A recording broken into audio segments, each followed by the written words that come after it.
Welcome to Dr. Creepen's dungeon. Strange chanting can be so creepy because it taps into our instinctive fear of the unknown and the unseen. Repetitive voices, especially when they lack clear meaning, can feel ritualistic and uncontrollable, as if something ancient or powerful is being summoned. The steady rhythm can also be hypnotic, overriding rational thought and creating a sense of lost agency. Combined with unfamiliar tones or languages, chanting suggests hidden intentions, making us uneasy because we can't tell whether we're meant to witness it or fear it. As we shall see in the opening story this evening, now as ever before we begin, a word of caution. Tonight's tales may contain strong language as well as descriptions of violence and horrific imagery. If that sounds like your kind of thing, then let's begin. The Chanting in the Woods by House. I don't sleep with my window open anymore. No matter how hot it gets outside, that bastard stays closed. It's been this way for a long time, since I was very young. Got a real hit with the ladies during summertime. People usually recommend air conditioners, and I usually go with the prospect when I have company. But when it's in, I don't sleep well at all because I can only imagine how easy it would be for anyone to bypass them. There's a single perk to an AC though, well, besides the relief from the hot stickiness of the summer's humidity, and that's the steady hum which stifles the silence. I don't like the silence, you see. There was a time when it brought me an almost zen-like level of peace and tranquility, but now I find it invasive, dangerous. Silence never comes alone. From time to time, I can still hear the chanting from my youth. I can hear them all, wordlessly and yet with prodigious synchronicity and harmony with one another. Their conjoined voices echo out from the woods like the gentle and yet threatening breeze that precedes a violent hailstorm, rhythmic yet senseless. It never went away, and yet I know they've all moved on or died. I know this all very well. When I was about 9 years old, my dad and I lived in this old rented two-family apartment house in a town called Bridgewater in the state of Massachusetts. We lived on the bottom floor. The second floor wasn't used. It had been recently vacated by its prior residents. It was in a quiet neighborhood, very quiet, very suburban with plenty of woods. Behind our house, there was a backyard that proceeded into a large forest that spanned for miles out. I used to play in them. My dad and my mother were recently divorced, so there were just the three of us living there. Me, him, and the dog Cash, who was named after the late country singer Johnny Cash.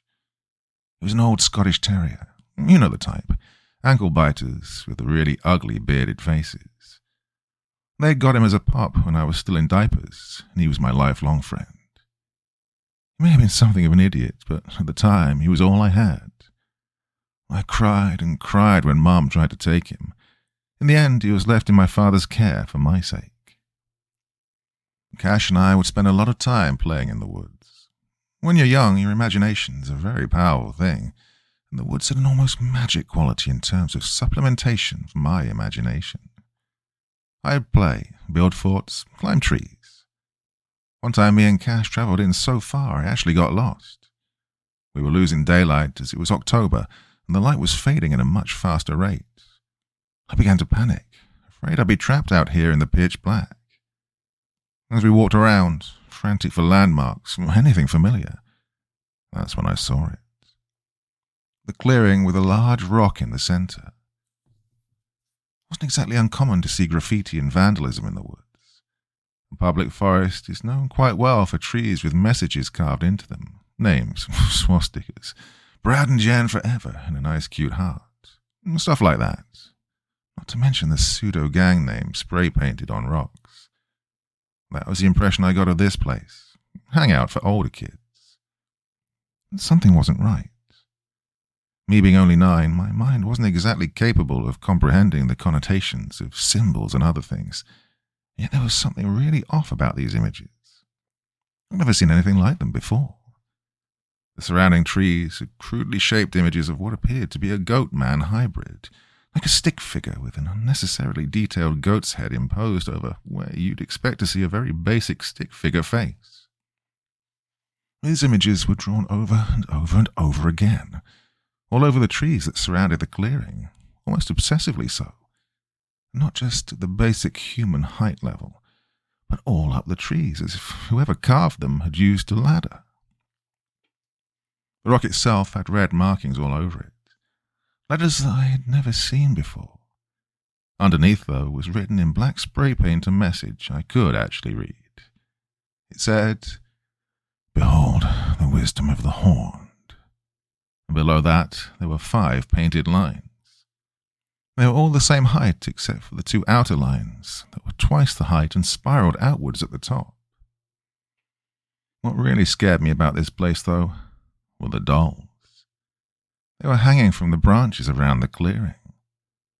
They appeared to have been woven out of sticks, and poorly so. Taking a closer look, I realized what was so scary about them. While the stick dolls were clearly constructed with the grace of shitty arts and craft students, the heads of them were dry and clean skulls of animals. I didn't know what of, but they were bleached white, dry and clean, and their hollow sockets. I can't explain it effectively without sounding insane, but there was something sentient about them, watchful and pleading. I could feel their eyes on me, though they'd none to watch with. I felt fear, not my own fear, mind you, but something, an aura of emotion that made absolutely no sense. Have you ever been at an underage drinking party that got crashed by the police? Well, it's that kind of fear. Fear that comes synonymously with trouble. I can't explain why I did it, but I reached up and touched one. Maybe it was a child's general inquisitive nature that compelled me. Maybe it was fascination, or an intense desire to quell my fear and convince myself that they were just dolls and not the watchful spirits I'd eventually come to believe they were. When I touched it, the skull fell off. The doll unwound itself. Only a piece of it remained attached to the rawhide rope that it was suspended from. The skull cracked when it hit the ground. When it happened, there was a certainty that quelled inside me. As naive as a 9-year-old could be, there was also a certainty that remained with me to this day. I don't belong here. Cash immediately started barking when the doll fell, and it startled me so effectively that I let out a scream. I looked up. The sky was glowing red with the darkness not too far behind. The sun was going down, and I had to get out of here. Cash was staring at me, black eyes wide open and tail wagging violently. He was barking at me insistently. He began to growl at something, maybe air, maybe ghosts. When I approached him, he turned and ran. Cash was my only companion in this unnatural place, and I would have been damned if I was going to let him betray me to solitude here, and so I gave chase. I ran for my life. The last thing I saw before I chased Cash was something that really messed with me. All the other dolls that were hanging when I'd first arrived, they were dangling, some even spinning lazily in the breeze. Yet as I ran after Cash, I saw every single doll on the site was completely stationary, staring and facing me directly. I was dismissive of this detail, as I was more afraid of being alone. I never let Cash out of my sight, and he led me straight home. God, I never loved my dog more than when I realized what he'd done for me. Dogs are never lost. They always know the way. Before I went to bed, I told my dad what I'd seen.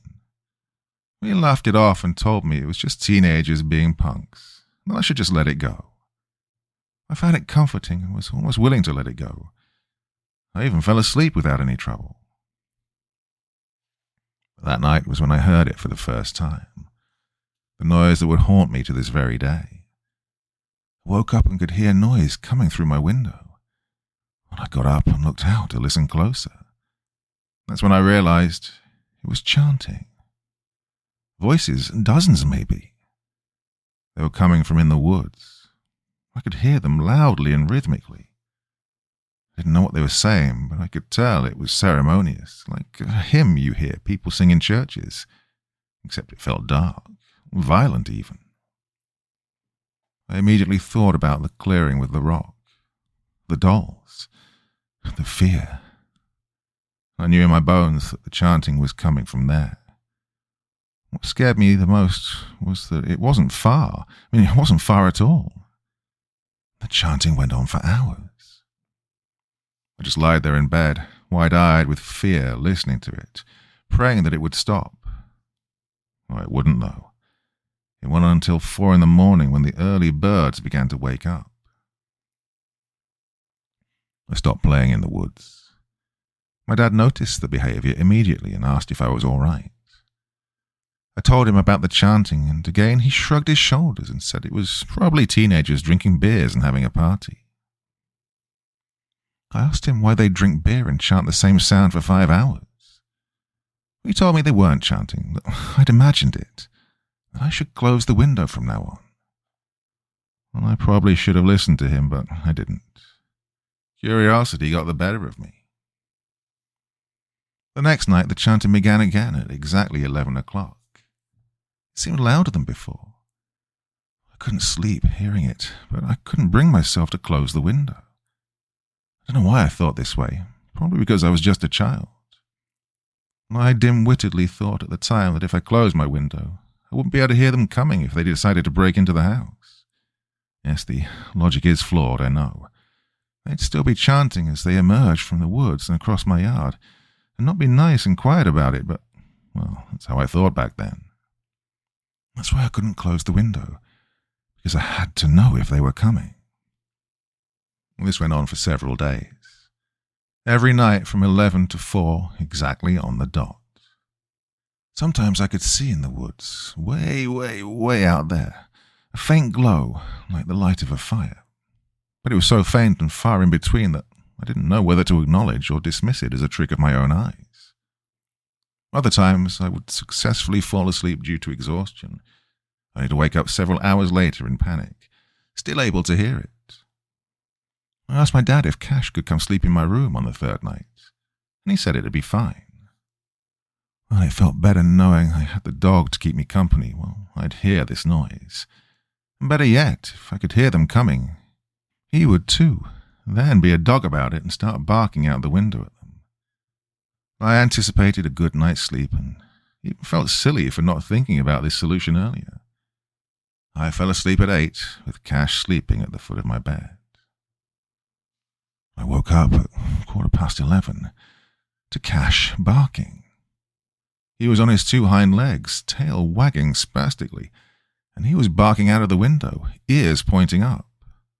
Barking, growling, howling out the window.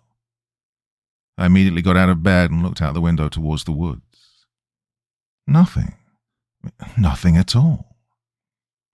Cash was very agitated, growling and looking at me, then back out the window and barking. The chanting was still going on, same as the last couple of days. I remember feeling uncomfortable that Cash was barking at the noise, that if he was in danger of getting their attention. Well, I tried to calm him down. That's when my dad came in. He stumbled in groggily and picked up the dog and turned to walk out the door with him, mumbling about him shutting the hell up. I called his name, but he was so asleep he was practically dead on his feet.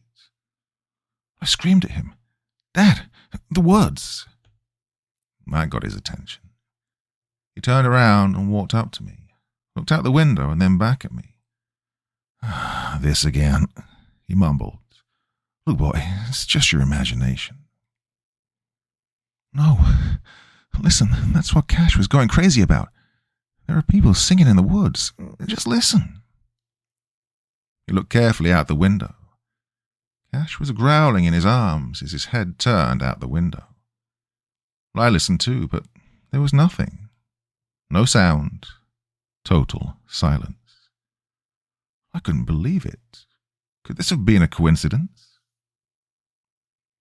My dad told me to go to sleep and left the room, mumbling insults at Cash. The silence chilled me far more than the chanting ever had. At least when they were singing their malicious hymns, there was a sense of distance between them and me. But right now, I know they're out there, but didn't know where. I had no bearings whatsoever. What was even worse, what wrought unprecedented terror upon me, was that there was no nighttime ambience in those woods. No crickets. Evenings brought them out in droves this time of year, and even when they were chanting I could still hear them. But now it was quieter than a bone-chilling winter night. Pure silence.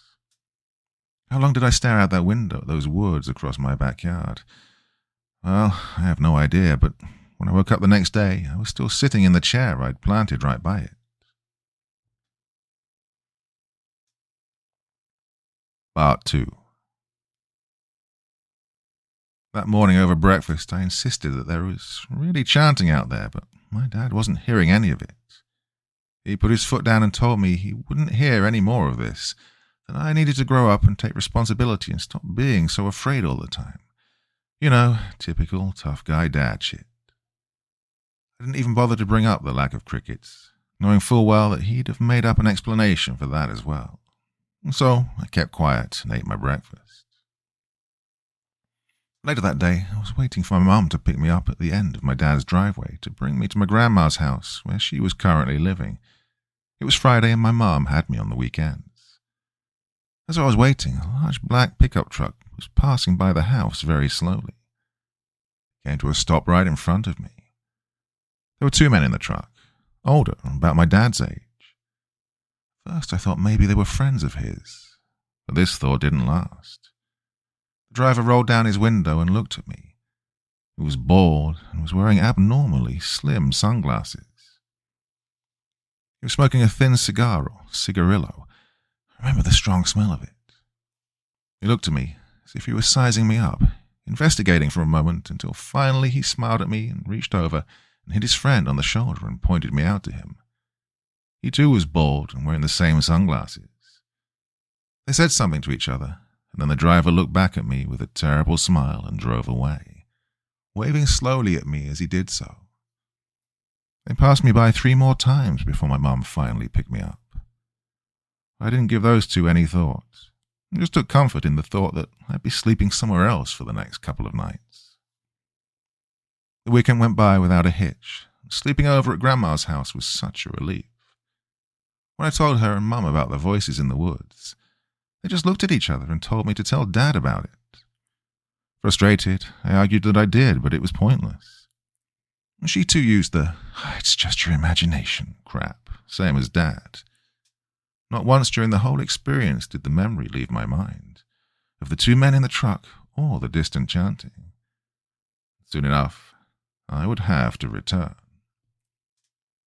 Sunday night came along and I was dropped back off at my dad's house, where I'd spend the whole day dreading the inevitable nightfall, dreading the answer of whether or not I would hear the chanting in the woods, hear those strange people singing their dark songs in unison.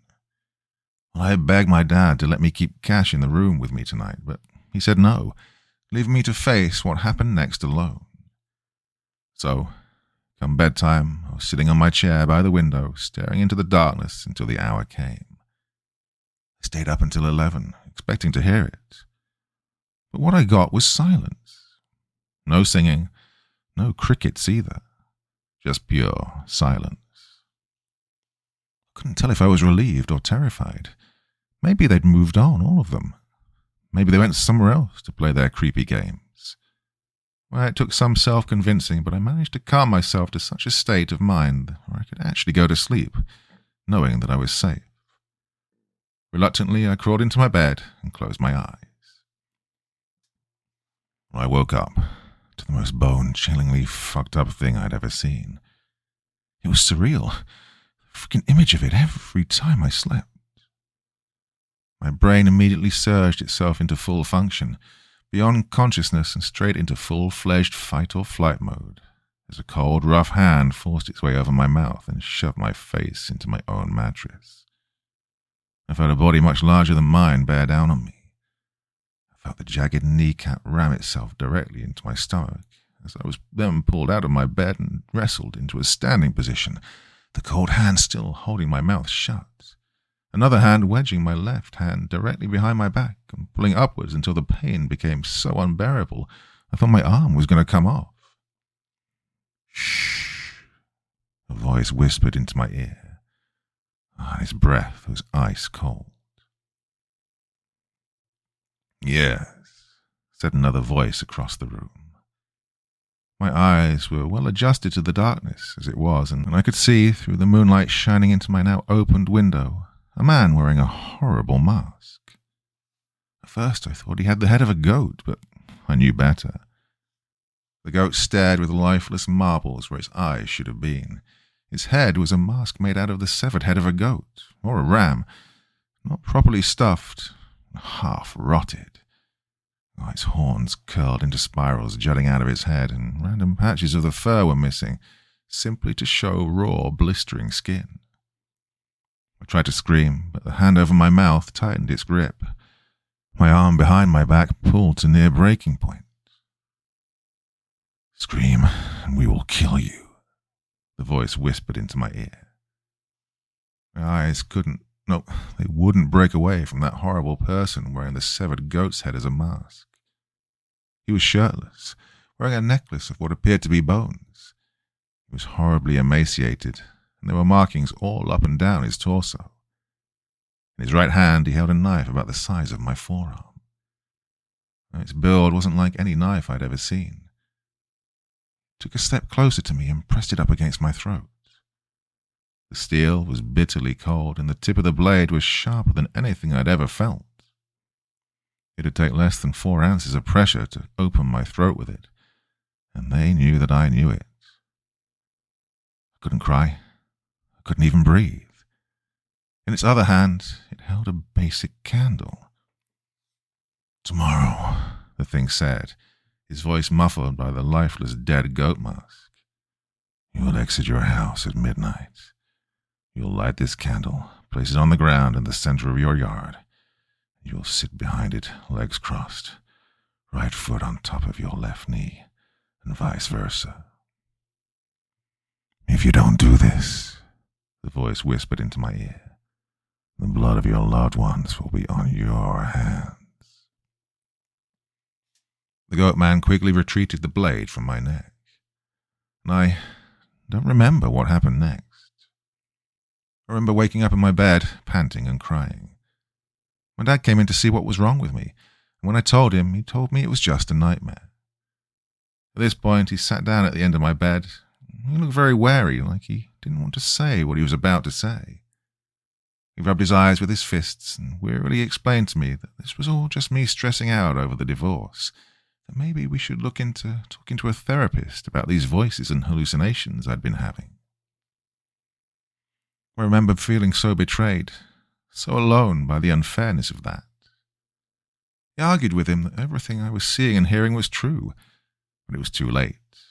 He and Mom had talked it out. My behavior, my claims. They thought I was losing my shit over the divorce. Their minds were made up. Nothing I was going to say would have convinced them otherwise. And of course, in hindsight, it only made perfect sense. Who would believe a 9-year-old when they say they were hearing voices? I was silent the whole day. Cash sat with me in my room as I wasted the daylight playing video games. I didn't speak to my old man, not once. I could see the weary looks on his face when he'd walk by my room, but he didn't want to press the issue. He just looked as defeated as I did. He spent most of his time on the phone. It wasn't until later that day I found myself recalling what the goat thing had said to me before everything went dark, that I had to light a candle at midnight. But when I woke up that morning, there was nothing in my room. There was a sudden sense of hope, because when I'd searched around my room trying to find his candle, it was nowhere to be found. And never, even to this day, have I searched so hard for something only to be frantically pleased by the end results. It was gone. Had I been alleviated from the duties imposed on me by these strange interlopers? Oh, the relief was unbelievable, like I was severed from a horrible burden. Even the thought of being forced to see a shrink didn't seem so harsh compared to the prospect that maybe these attackers really were just a bad dream, A severely realistic dream, mind you, but a dream nonetheless. I mean, maybe the whole situation really was over.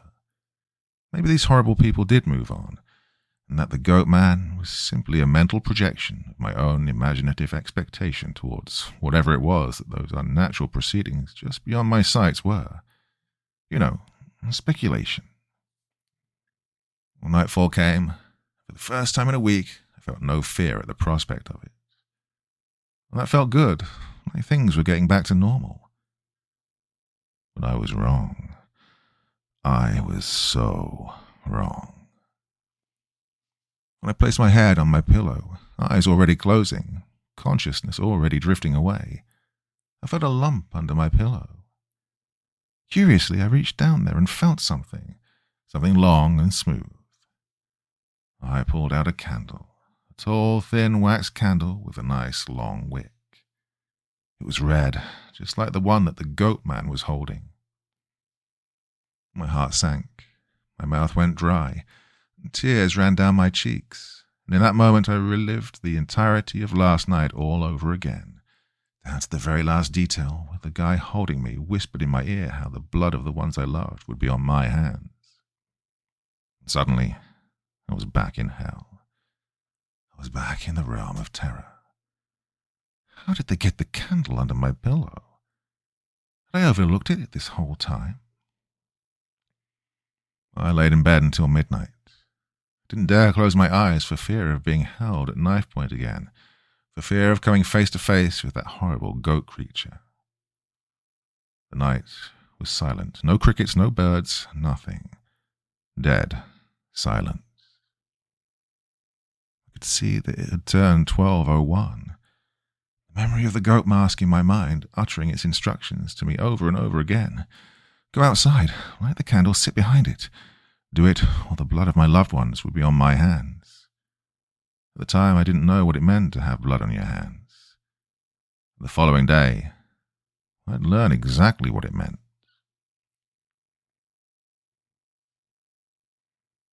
Part 3. Around 10 minutes in, I mustered up the courage to walk over to my window and look out of it. What I saw choked me on the spot. Side by side at the entrance of the woods, I saw men, shadowed by the night, standing side by side. There must have been 20 of them. None of them was saying anything. They were all dead silent, and I could feel their eyes on me. It was just as strong as when I felt the eyes of the dolls on me back at their sight. In a way, they felt like the same presence, the same intelligence. Well, I can't explain. And I saw him, the goat man, or rather the silhouette of him, standing in the center of the figures.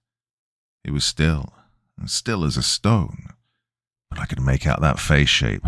Oh, the jutting horns. Yes, I could make it all out. Well, I chickened out. I couldn't go out there. I just couldn't. I hid in my bed, blankets over my head, and I shut my eyes tight, crying the whole night. I didn't fall asleep until I heard the early morning birds. I was awake by 11:30. Shortly after breakfast, I heard my dad shouting in the front yard. I went out to check and see what was happening, what it was that was upsetting him so much. As I went out the front door, I could hear him more clearly. I could hear the pain in his voice. A knot formed in my throat, and a harrowing sensation crawled across my skin. I wasn't ready to learn about the events that transpired, and that was truly the scariest part, the moment before actualization. These people had mentioned blood on my hands. I didn't know what it meant, but I had a very vague idea that it meant my family getting hurt. I thought they got my dad. When I got to him, I saw that he was on his knees crying. Cash had been killed, hit by a car. There he lay, goofy, pointed ears, his absurdly silly dog beard, black staring eyes, and hanging tongue, stationary forever. I saw that his center torso had been collapsed, and I could see openings in his rear side, his ribs jutting out, his entrails "Son," my dad cried out as he turned to hug me. "It's okay."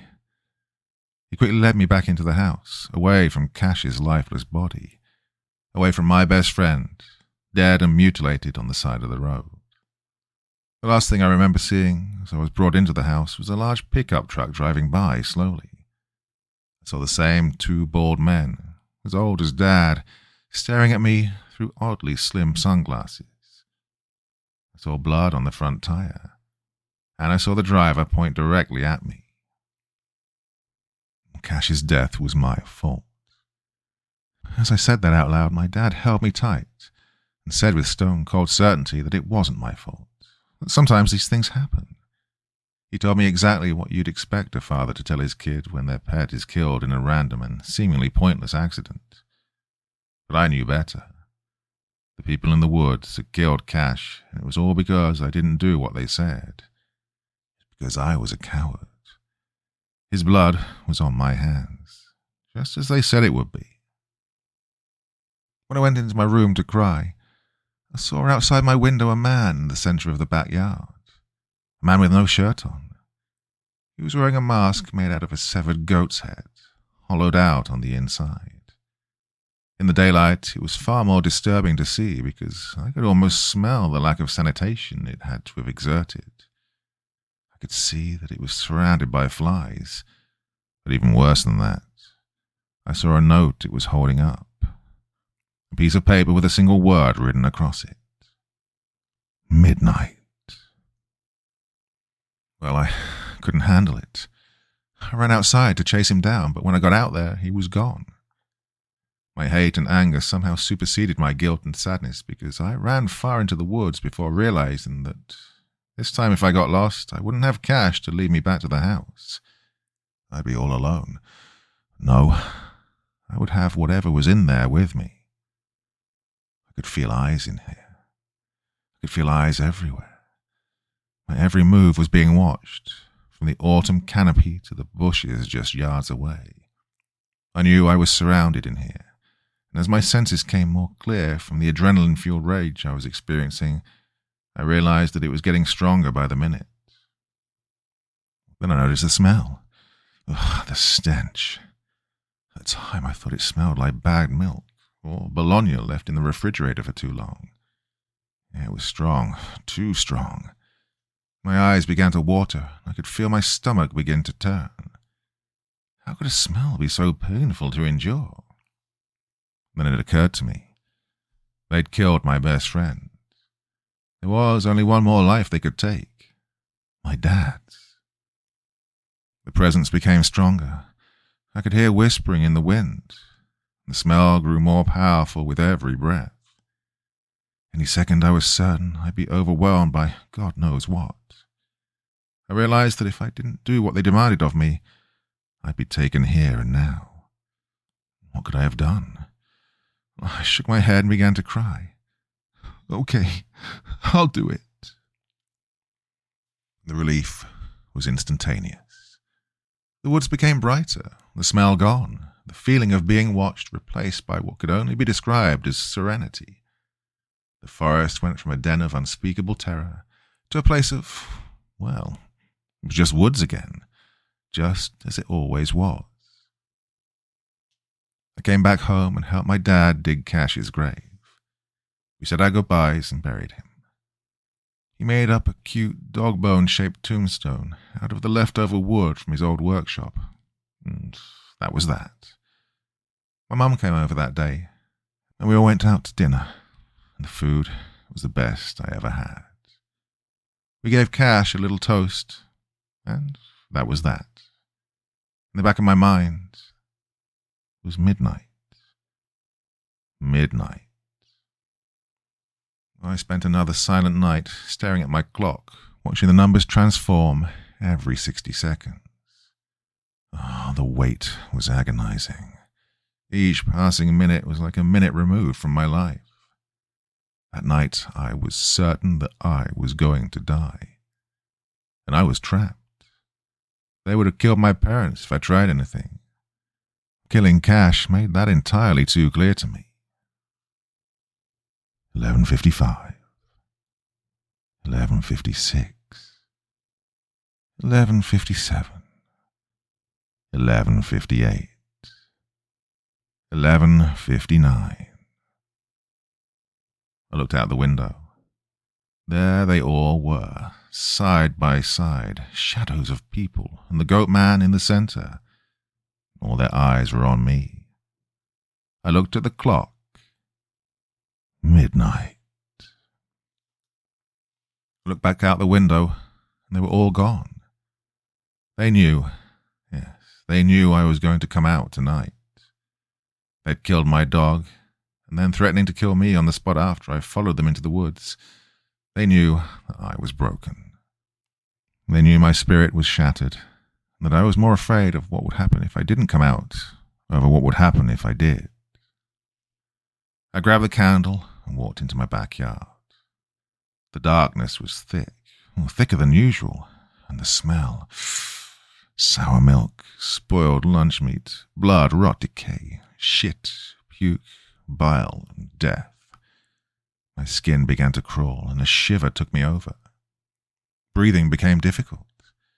I could scarcely make out the forest before me. It wasn't just an entrance or a boundary.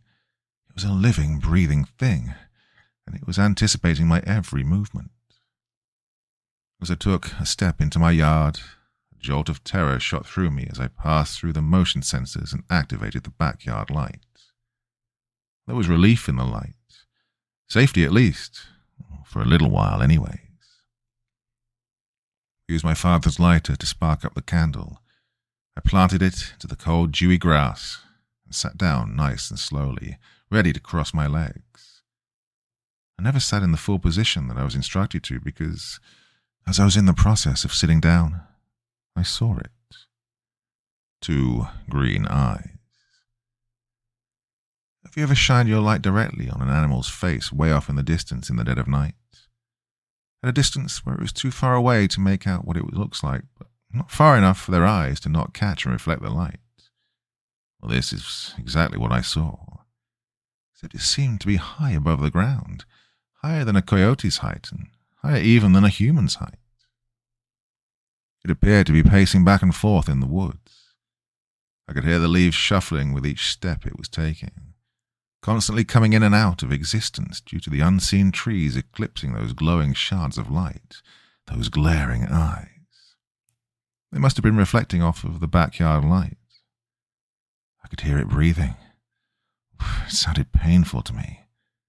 The air came out in short, sporadic breaths, and when it did, I felt the huffs of frozen air rank with that rotten stench go right through me. I don't remember how long it paced like this, never leaving the outskirts of the woods, never breaking eye contact with me.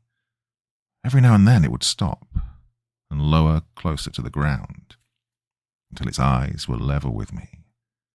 It would remain in that position, like a cat low to the ground, prepping to pounce on its prey. It would only stay in this position for 10 seconds at a time before it would rise back up and pace more. After it had done this several times, I realized something was stopping it. The light. I was dumbstruck, frozen in place. My throat was so tight the air was barely getting in me, barely getting out of me. There was a powerful sense etched within my soul that any sudden movement would have sent this unspeakable thing into a frenzy at me, light or not. I didn't know if it was going to outright kill me here in the backyard, or if it was going to drag me into the woods and eat me alive there. I didn't know what the relationship was between this and the psychopaths that ordered me out here. What I did know was that with each moment it wasn't getting me, it was getting madder. I couldn't let it get me. I couldn't let it take me away. Theoretically, I was safe in the light, except the thing was that this motion sensor light ran on a timer. I knew that timer would soon run out, and when it did, the light would go and nothing would stop it from getting me. With all my courage, all my willpower, I forced myself to stand up, letting out a hoarse breath. The eyes immediately stopped moving when it saw me stand. I couldn't tell you for certain, but I was almost positive they narrowed. The prospect of me escaping infuriated it to such a level that it began to stalk towards me. I could tell it was moving forward, threateningly, showing a willingness to brave the light. I took a step back, and when I did, it took a swift step forward. I could almost see its shape. Tall, thin, bony, too dark to distinguish any specific features, except, well, it had horns. Large, curled, spiral-like horns. Or at least it looked like it did. I don't remember running back to the house. I don't remember making it inside. I don't remember anything after the point where the light shut off. It was sudden, as if death had caught me. The timer was up, the light shut down and enveloped me in darkness, and I recall hearing it scream. It sounded like a child denied its toy. Or was that me? When the light died, I freaking ran. It was hours later when I came to my senses. My dad was holding me. My mum was there too, and I was crying. Later they'd tell me that I was screaming. "Don't let it get me! Don't let it get me!" Over and over again. "Don't let it get me!" I don't remember that myself. I never saw that creature again. I never saw the man with the goat mask again. The two old men in the pickup truck, never saw them again either. That day forward, I always slept with the window shut. The next day, my dad and my mum took me outside to explain that nothing had happened. We saw displaced grass mixed with mud. We even saw gore masks on the trees. I thought this would be evidence enough to plead my case, but it wasn't. My dad immediately laughed at me, telling me he figured the whole thing out. I'd had an encounter with a deer. Those markings in the tree were from antlers that had charged at me because it felt threatened. Oh, this was a convenient explanation that I frickin' wish to God was true. But I knew otherwise. Several weeks later, I heard that there was a missing person search that took place in those woods. But I myself hadn't seen or heard anything at that time. My dad and my therapist insisted that this knowledge would only further convince people that I was a schizophrenic, so they stopped me from looking into it. Yes, I was diagnosed with paranoid schizophrenia disorder. They said I got it through my inability to cope with the divorce. They told me that I'd retracted into a delusion because I felt responsible for the family's collapse and that my youthful, undeveloped mind couldn't process the guilt properly. That these cultists and their beast were just agents of personal symbolism. Something like that. For a while, I believed everything they told me. Well, the lies felt safe. The lies were comfortable. Several years later, they would tell me that I'd made a full recovery. It was an easy process since I'd never had another encounter again. At that point in time, I was so angry I just told them what they wanted to hear. When I became old enough, I severed all ties with my parents and I moved out of the state. Once I was on my own, I looked into the town's archives and researched as much information as I could about that time when I was 9. The missing persons reports, the manhunt in those woods, which lasted several days. All they found was one man. He'd been torn apart, his limbs removed, his organs missing. They found that he was wearing a peculiar mask. The head of a ram, but its innards were carefully carved and hollowed to fit over a human's head. When they removed the helmet, they saw that he'd died with an expression of absolute horror on his face. I took pleasure in that. I'd like to believe that these men were cultists, that they were attempting to appease some unseen, unnamed god. A god that absolutely should not have existed, a god that had no right to walk among man. And that during their attempt to appease it, I'd botched their ritual by breaking an important piece of the process. The doll. And in their attempt to salvage it, they'd forced me into offering myself up as a sacrifice to it. But its failure to do whatever it was going to do to me that night destroyed the whole operation. I'd prefer to believe that in the name of vengeance this angry thing turned on its own worshippers, killing them all and dragging them all back to wherever it had come from. It's the only thing that makes sense to me. But there is just one thing I still couldn't figure out. Why is it that, no matter where I go, when I'm all alone, in quiet places in the dead of night, why can I still hear them chanting that unholy sermon that I heard so long ago in the woods when I was 9.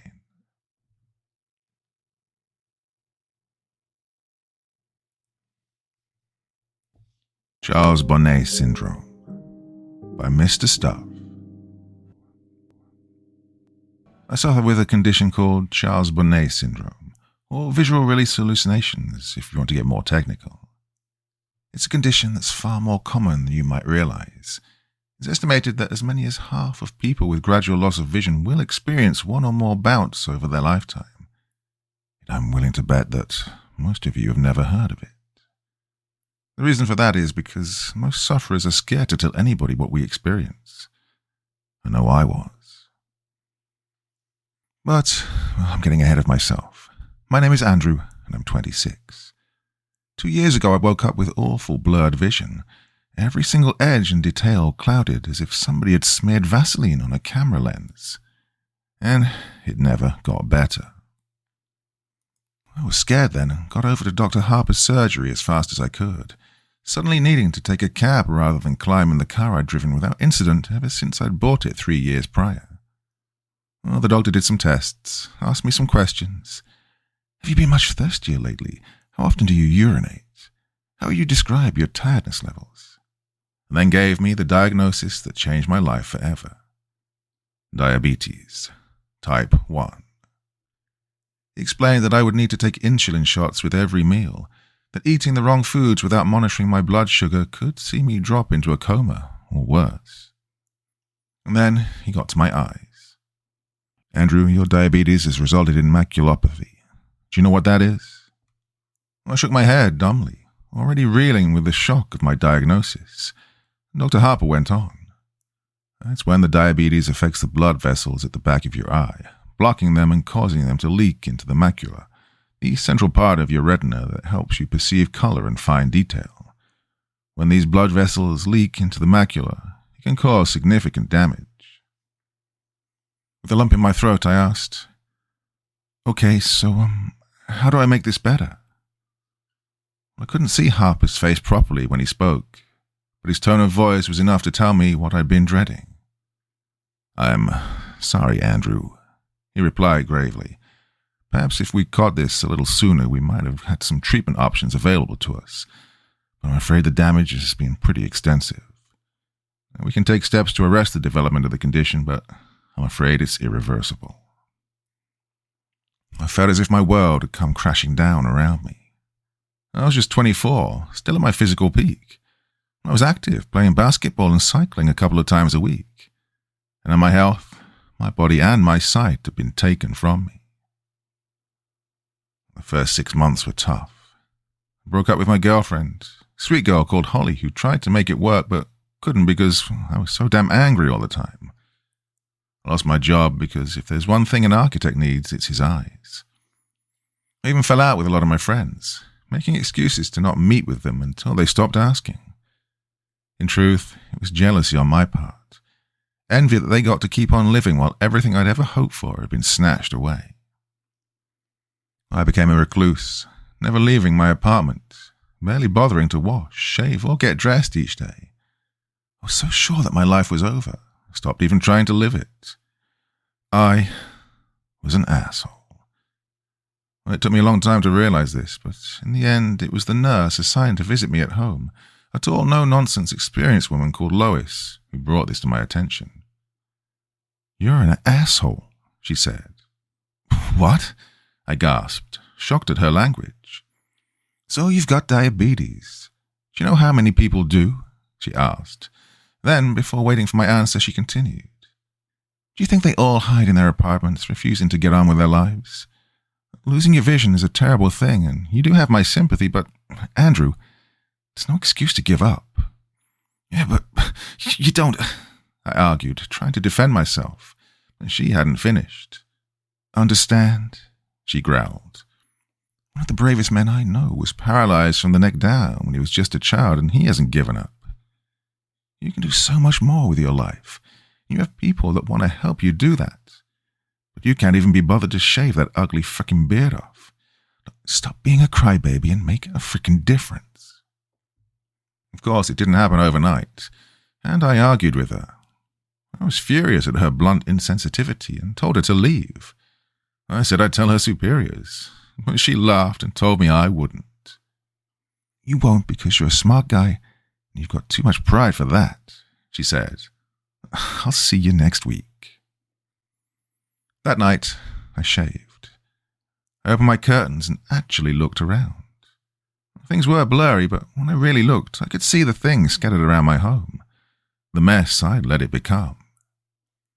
When Lewis came back the following week, the place was tidy. I was clean-shaven, dressed. I even attempted to comb my hair. She didn't say anything about it, didn't mention the argument of the week before, but she took me out for coffee down the street. She guided me along the sidewalk to the coffee shop, talking to me, reassuring me. It was daunting, even though it was less than a block away. I felt so proud when I got there. We talked, me and Lois. I think I even laughed. Afterwards, she walked me home, and then when she helped me back inside, she said, "It's nice to meet you at last, Andrew." That day was the beginning of my new life. I moved to a new apartment, a ground floor place, and joined a group of other young people with visual impairments. I made friends. I got out every day, even if it was just for a short walk, but I made a point of seeing what I could of the world. I bought what I could, but the Sawyers, the old couple that ran the local store, would bring my groceries by once a week. Clark's a gruff old coot, so he refuses to coddle me, and he's told me that he respects me for being like I am, for maintaining my independence, for not giving up. And from a guy like him, that's one of the sweetest things I've ever heard. Things were going so well. And then, 1 year ago, it started. I walked into my living room, a mug of coffee in my hand, and I saw a Victorian funeral carriage stood right there on my rug, complete with 2 huge, proud horses in full livery, adorned with long black plumes in their bridles. They stood perfectly still, while the driver, a small bearded man in period costume and a top hat, fidgeted with the reins and peered at me expectantly. Bizarrely, they were far clearer than the usual blurry shapes that I could see. Well, I damn near pissed my pants. I dropped the cup, spilling scalding hot coffee over my bare feet, jumping backwards with a cry of pain and alarm.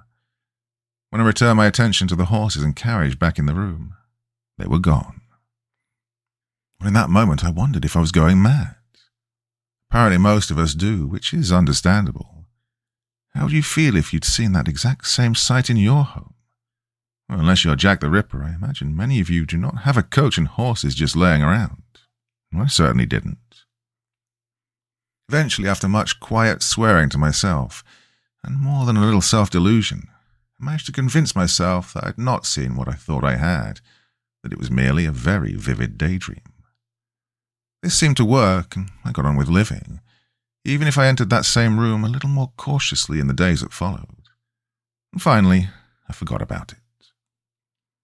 2 weeks later, I saw a giant, floating, swirling orange ball in my bathroom. I damn near pissed myself again. I stood staring at it, this bizarre, rotating, levitating globe that was a little larger than a beach ball, hanging mid-air over my tub.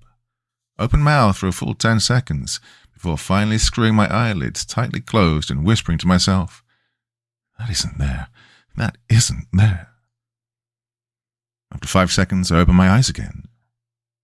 It wasn't there. Have you ever had cause to doubt your own sanity?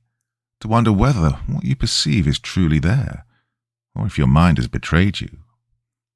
Honestly, compared to the loss of my vision, the prospect at losing my wits was so much more terrifying. I'd fought against adversity and took pride in the fact that I'm now not just a survivor, I'm someone who's living his own life. How could I do that if I was insane? I barely slept that night, and I remained jumpy for days afterwards. Any sign of movement or any unfamiliar shape would set my pulse racing, or cause me to doubt whether it was truly there. It was the toughest time I'd ever been through, worse even than that time when I was diagnosed with diabetes. At least when Dr. Harper had told me about the diabetes, I had a definite prognosis. I was given facts by a medical professional. My affliction was physical. It had a name, and, most important, it had a treatment plan. This was something else. My own mind had turned against me. My senses and perception of reality had become twisted and unreliable. It's only when you're in that position that you realize just how horrifying it is. Your senses and the way in which your brain interprets them are your only true defenses against danger. You perceive danger and you avoid it, preventing your body from becoming harmed. But what happens when you can't trust your perception to alert you to dangers that are truly there? Lois picked up on the problem first, noticing my skittish manner. She asked what was wrong, if I needed to talk about anything.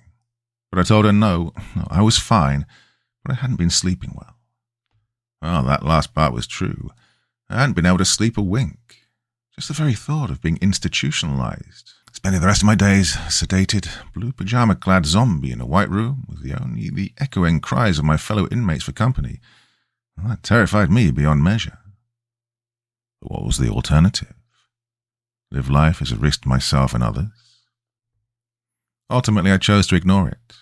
I reasoned that if I was able to function around other people without them realizing what was going on, then that was good enough. A full month passed before the next incident, and I really did think that maybe I'd put this whole mess behind me. With every passing day, my confidence had grown, so that Wednesday morning I stepped out onto the sunny street feeling pretty carefree. Each Wednesday I'd treat myself to a latte down at Joe's, the same coffee shop that I'd visited with Lois. It was a custom that gave me a great deal of pleasure, one that had seen me forge friendships with other regulars as well as the staff, including Joe himself. As I made my way down the street, white stick in hand, I glanced about me, taking in the colours and shapes of the world around me. I enjoyed the feel of the sun on my face and the sounds of the birds singing. It was a good day. And then I saw them.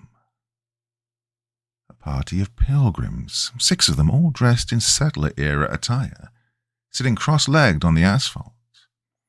They didn't look at me. Instead, they were engaged in a heated yet strangely silent conversation. I froze, staring at them. Still they argued, gesticulating furiously at one another. However, I couldn't hear their angry voices, despite the fact that, well, judging by their ill temperament, they must be screaming at one another. Paralyzed by shock, the white stick fell from my numb fingers, clattering to the sidewalk. I turned to leave, desperate to flee from the haunting sight of the colonists in the road.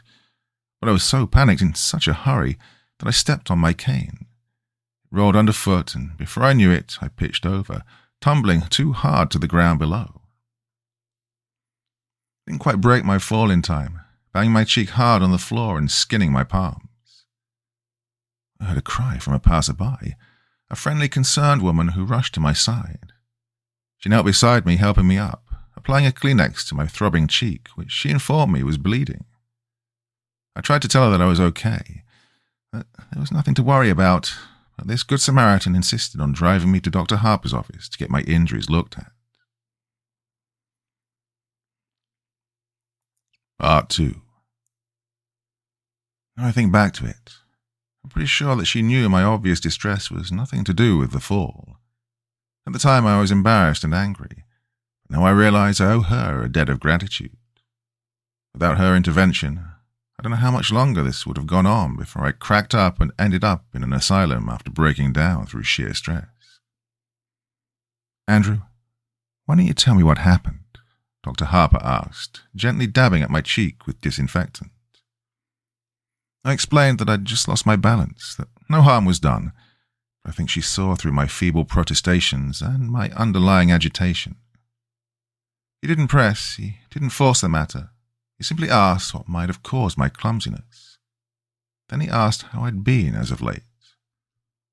When I'd finished mumbling my way through the most non-committal answer I could muster, he placed a gentle, reassuring hand on my shoulder. Andrew, he repeated gently, why don't you tell me what happened? I burst into tears. I told him how scared I was, how I'd fought so hard for my independence, and now I knew it would be taken from me. He listened patiently, then asked me to tell him why I ever thought that. I paused then, took a deep breath and thought about it. This was the point of no return. But really, what other option did I have?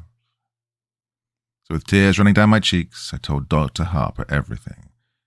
I told him about the horse and carriage, the orange globe and the pilgrims. I told him how I'd been living each day in fear, how terrified I was that I was losing my mind. Dr. Harper thought for a while, and then he said, "Andrew, I don't think you're losing your mind." A sense of relief at that moment was so powerful it overwhelmed me, rendering me speechless.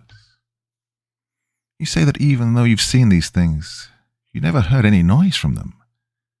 Have you detected any odors or experienced any other physical sensations, such as touching them?" I shook my head, no, and he patted my shoulder once again. "Andrew, have you ever heard of Charles Bonnet syndrome?" he asked. "Charles Who?" I asked, confused by this sudden, unexpected turn of conversation.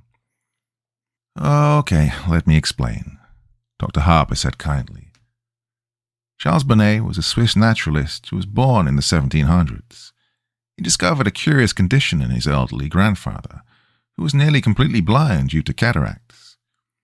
Now, the old man regularly experienced visual hallucinations, including random patterns and even people and places. Sound familiar? "Yeah," I replied, still confused. Am I suffering dementia?"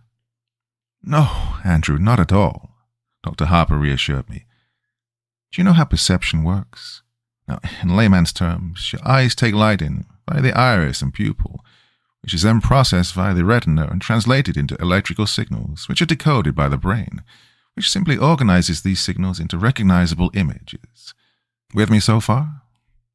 I nodded again, finally starting to understand.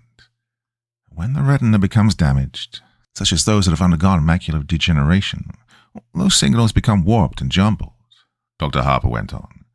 The brain still receives them, so it does its job, translating these distorted signals into an image.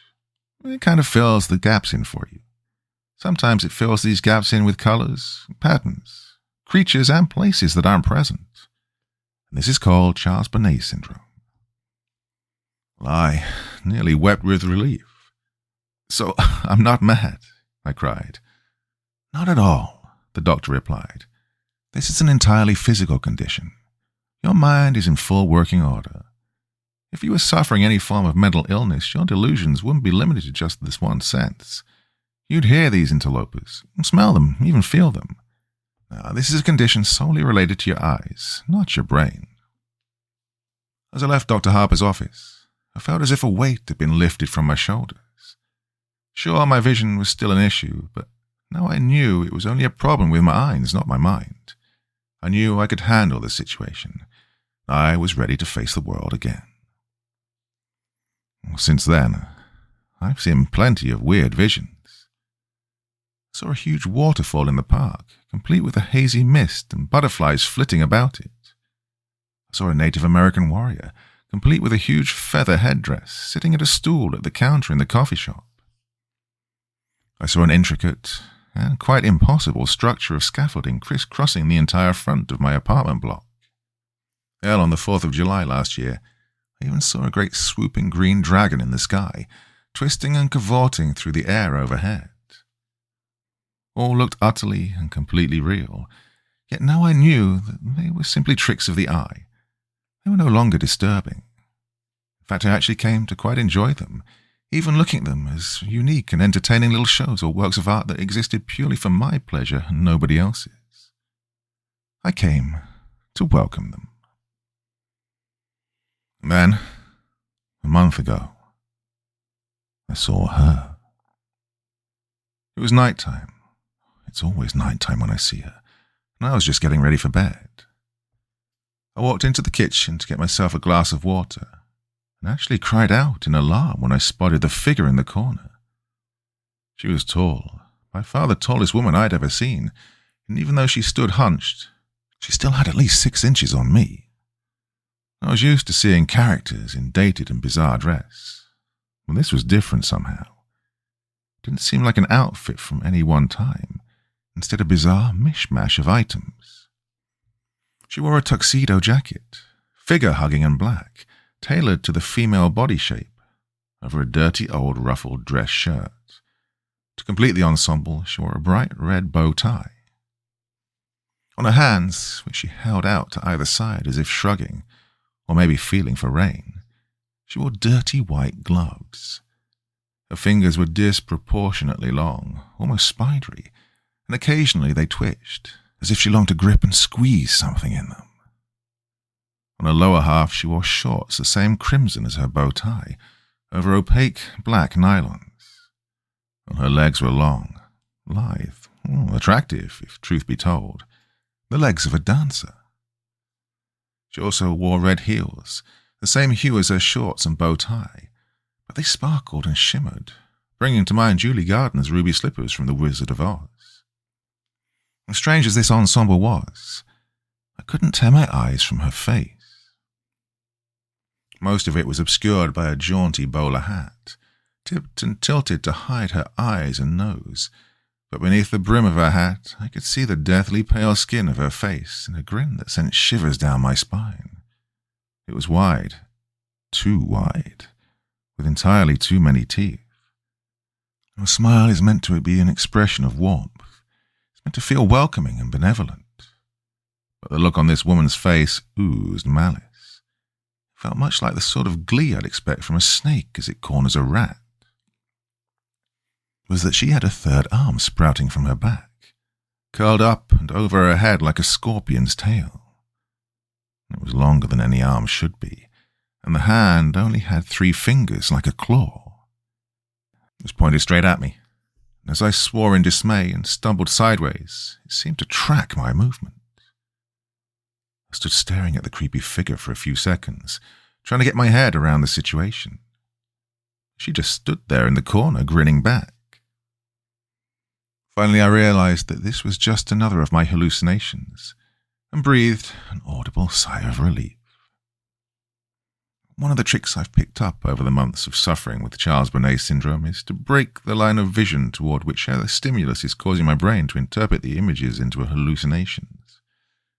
Think of it like restarting a faulty computer, how refreshing the system debugs it.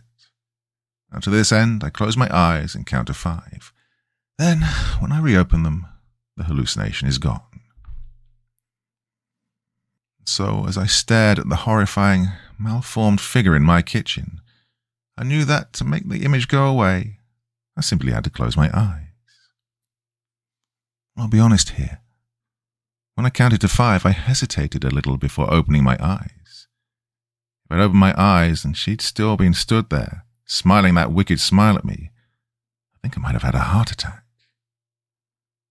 She wasn't, and I breathed another long sigh of relief, fetched my glass of water and went back to bed. The tall woman haunted my thoughts in the days after I saw her. She was different to the other visions I'd had. Somehow she felt more real. It was this agitation that my buddy Jason picked up on when we met for lunch the following Friday. Jason was one of those same friends I'd tried to drive away shortly after I'd lost my vision, yet he'd refused to give up on me, continuing to get in touch week after week. Good friends are hard to come by, but great friends, the ones who will be by your side for life, are even rarer. Jason, God bless his kind heart, is one of the latter. "You gotta tell me what's going on, dude," he said as we sat down over pizza. "What do you mean?" I asked, trying to brush it off. "You're so distracted. It's like you're looking for something in here all the time. You've eaten like 1 slice of pizza in the time it's taken me to eat 4. So, I repeat, you've got to tell me what's going on," Jason said, waving a slice of pizza around for emphasis. "It's nothing," I replied, feeling a little stupid. "I just had a hallucination a couple of nights ago that really got to me." "Yeah, I thought you were cool with those now," he asked, putting the pizza slice down. "Yeah, I am. I was, but this was different," I replied, resigned now to talking about it. "She scared me." "She?" Jason asked, his interest clearly piqued. "Tell me about it." So I did. I described the tall woman and how she'd appeared to me. I explained that unlike any of my other hallucinations, she felt more real, that she was the first to feature such a weird and unsettling mutation. Sure, I'd seen smaller versions of people in the past, a phenomenon referred to as Lilliputian by medical professionals, but the extra appendage and impossibly distorted face was something I had yet to encounter thus far. I think it was that, combined with the unnerving expectant stance, that had disturbed me the most. "So," Jason said after I'd finished, "you said she had great legs?" "Shut up, you asshole," I laughed, throwing my napkin at him. "No, seriously, I get it, man," Jason replied, passing the napkin back to me. "If I walked into a room and a giant mutant was waiting for me, it'd scare the shit out of me too. But you know what caused you to see this. It's like the coachman and that waterfall you saw. It's a condition that you know you have, and it's one that you know how to deal with, okay?" "Yeah, I know," I replied. "Thanks, man, you're right." I did feel better too, so I smiled at him, took a big bite of my pizza and changed the subject, asking him about his psycho ex, a conversation he was all too happy to dive into. Part 3. The next time I saw the tall woman, just under a week later, I was brushing my teeth. I stood at the wash basin, brushing away, when I spotted a figure in the mirror. She was out in the dark hallway, peeking around the door behind me. That same sinister grin I'd seen before stretched her narrow face into a distorted grimace, the dirty bowler hat pushed down over her eyes once again. Each of those 3 long spidery hands gripped the doorframe. Now, as crazy as this sounds, it felt like she was trying to avoid being spotted. I cried out, spitting toothpaste foam all over the mirror, my toothbrush clattering into the basin. I spun around, my heart thumping in my chest, my breathing ragged in my throat. She wasn't there. Of course she wasn't. The doorway was empty. I tiptoed forward, hesitantly, trying to look around the doorframe into the hallway without actually sticking my neck out into its shadowy confines. The seconds ticked by as I drew closer and closer. I couldn't see anything, so finally, with a whisper of self-affirmation, I stepped out of the bathroom. The hallway was empty, as was the rest of my apartment. I was shaken again. This was the first time I'd seen a hallucination in a reflection, and I wasn't even sure that I'd actually seen it. Now, as I sit here writing this, knowing what would follow, I think I thought like that to try to protect myself, to shield myself from the truth. Well, I was an idiot. A full fortnight passed without incident. Sure, I saw a flash of colour one day, a dancing yellow lightning bolt that zigzagged back and forth on the street outside my apartment. But that was exactly the sort of thing I'd come to expect from my condition. It was exciting, otherworldly, but it wasn't scary, not like she was. In retrospect, that fortnight was blissful. It was a reminder of what life could be like, the existence that I'd carved out for myself since my diagnosis. Life was good. The night that changed the way I viewed the tall woman, last night, I'd been out for a couple of drinks. I'd met the other guys with visual impairment for dinner, and we'd ended up at a bar afterwards. I wasn't hammered, but we got through plenty of beer between us, and by the time I stepped out into the cool night air, I felt decidedly lightheaded. It took me a while to make it home, laughing and talking to a couple of the other guys from our group as we strolled along. It had been a great evening. It's probably the last truly good one I'll ever have. I bid the other guys good night and, fumbling with my key, I let myself in.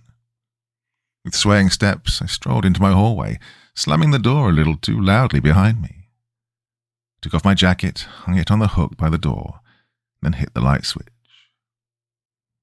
She was waiting at the end of the hallway, all 3 hands held aloft into claws, reaching for me, that same maddening malevolent grin on her pale face.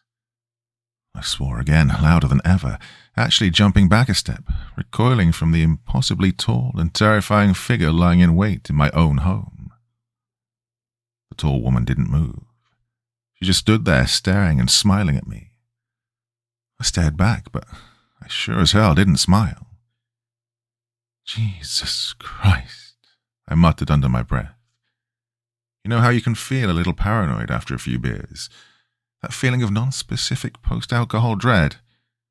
Well, imagine that combined with a giant grinning mutant woman suddenly appearing in your home. Suffice to say, it was very, very, very uncool.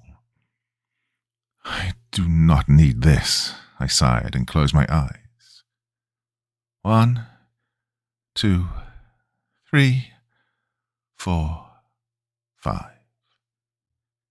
When I opened my eyes, her face was just a foot from my own, grinning wider than ever.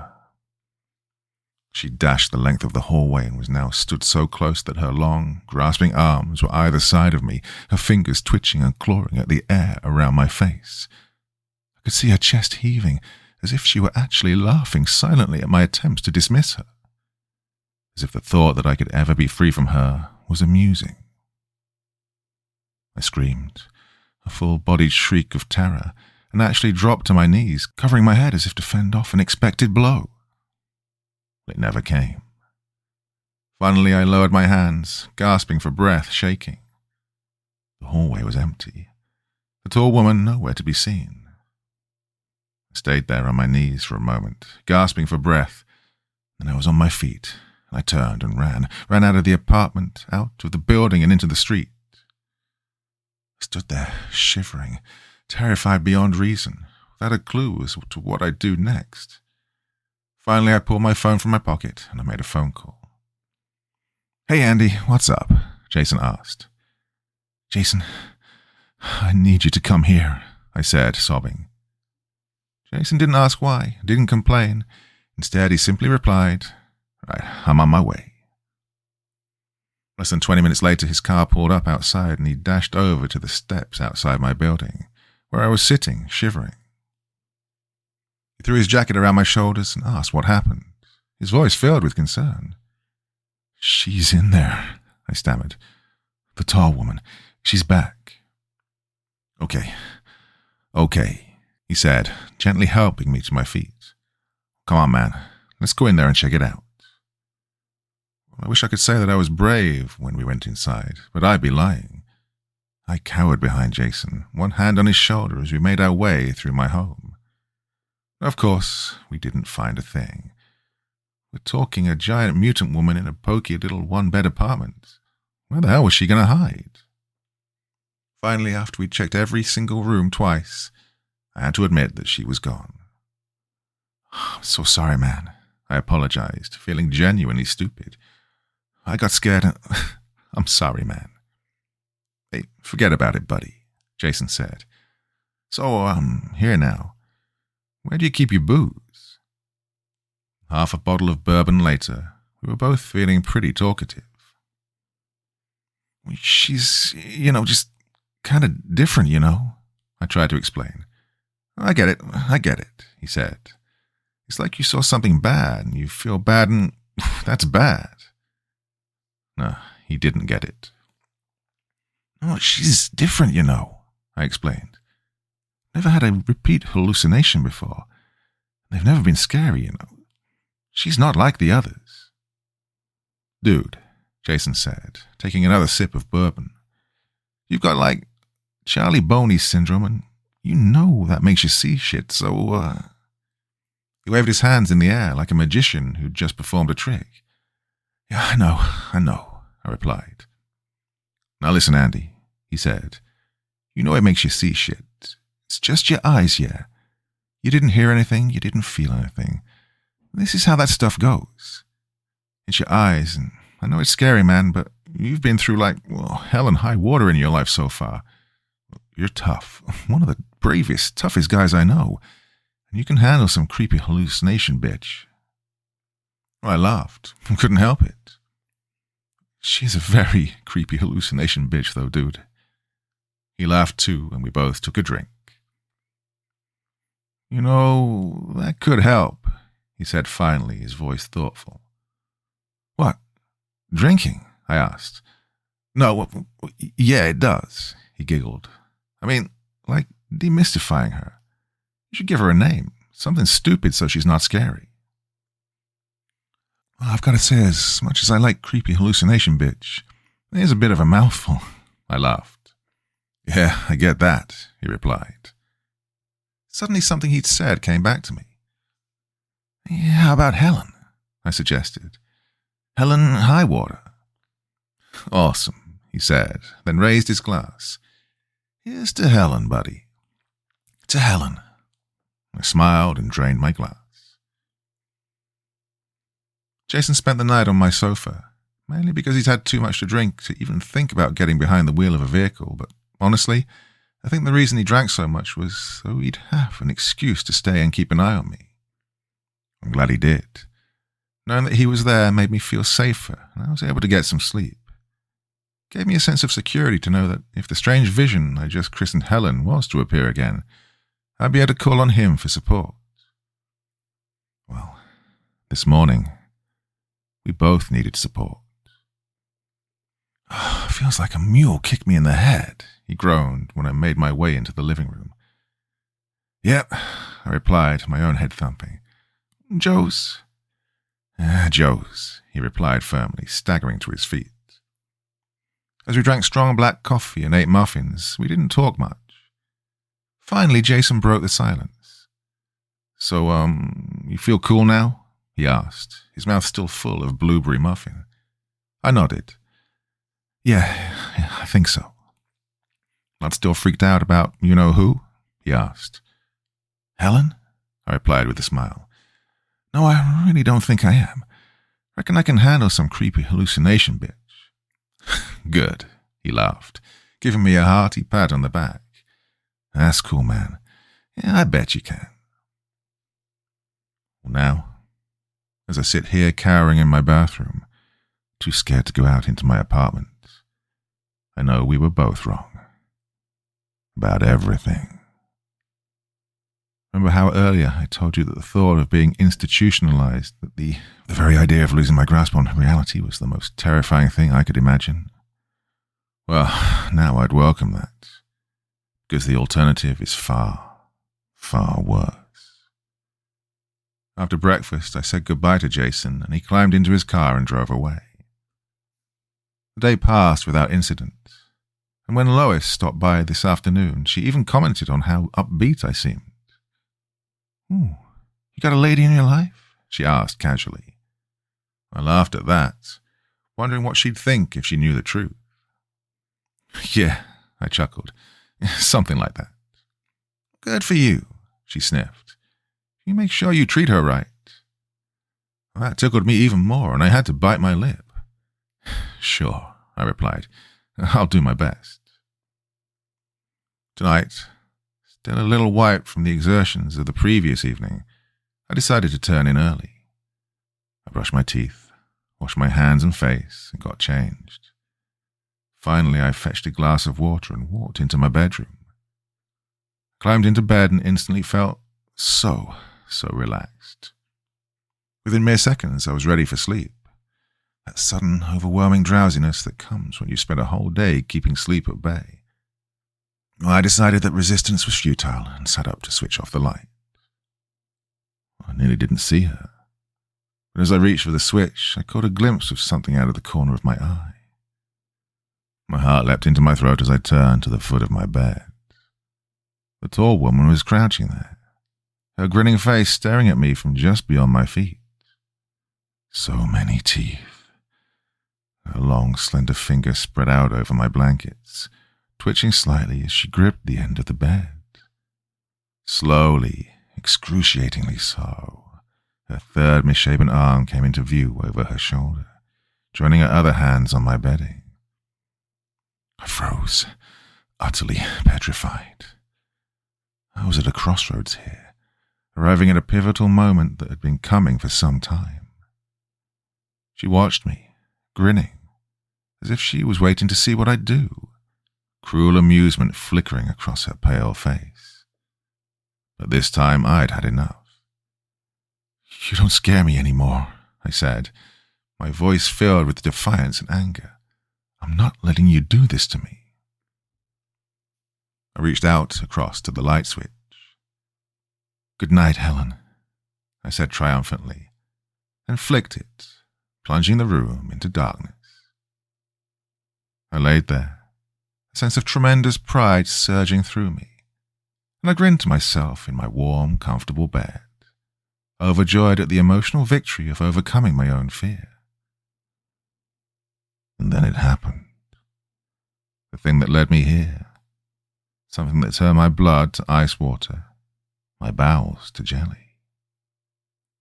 Good night, Andrew, her rasping voice hissed from the darkness.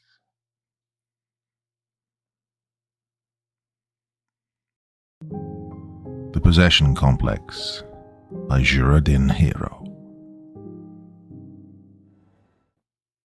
All right, Mike said as he finished his hash browns. We need to find a Michoacana. A what? Trish asked.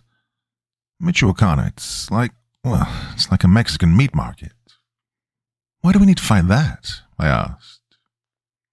Well, since you asked, Jacob, you noob, I need some cleaning supplies. That's how we prepared for our first cleansing as a team. Every time after that, Mike would take us through the same pregame, as he called it.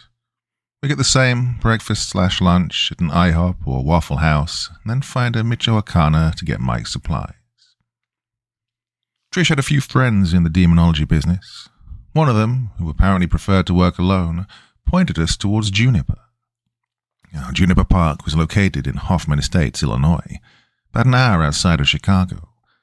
According to him, there was a family living near the park that had been experiencing poltergeist activity. He was off somewhere else in the country working on another case, and felt like this one needed immediate attention. All right, you guys, you know the drill, Mike said, unlocking the doors on his black Chevy Cavalier. I'm on it. Trish pulled out her phone and started searching for the nearest Michoacana. I just sat in the back by myself and tried to slip into a nap. You know, Mike said as he backed out of the IHOP parking lot, as a psychic, shouldn't you be able to just sense one of these places out? Well, as a dick, shouldn't you be unable to speak? Mike just laughed as we made our way to the place. My parents said when I was a baby they used to drive me around town to get me to sleep. Said it was the only thing that worked. Even though Mike was the worst driver I knew, I still managed to get rocked to sleep by all of the potholes we hit.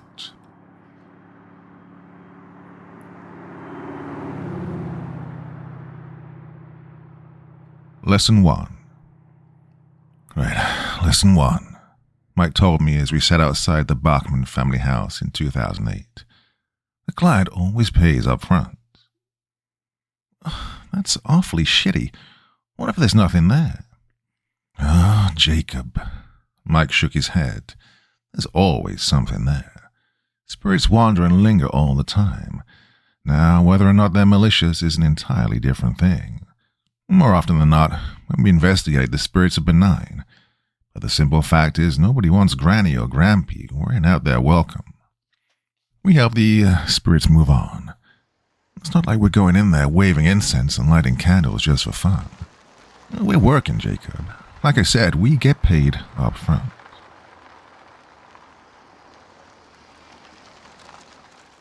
Trish put a hand over her face, and we got out of the car.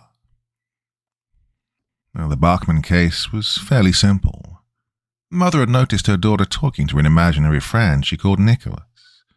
Over time, as it often does, the imaginary friend thing started to lose its charm. A few plates had been known to fall off of counters on their own. The daughter then approached her mother one day and asked her about Grandpa Cheryl. Well, you see, Mrs. Bachman had told us during the preliminary interview, my father was a drag queen during the 80s. I see. Go on, Mike said, barely managing a grin. Well, my father came out pretty late into his life. My mother obviously wasn't happy. He moved to Vegas and joined a show there. He died at 68 of a heart attack just after a chorus line performance. His stage name was Cheryl. Mrs. Bachman started sobbing. Clearly the subject of her father was a sore one. And you think this spirit has something to do with his death? No, but I didn't want my daughter to know, at least not this young. Whatever this thing is, it's trying to get to me.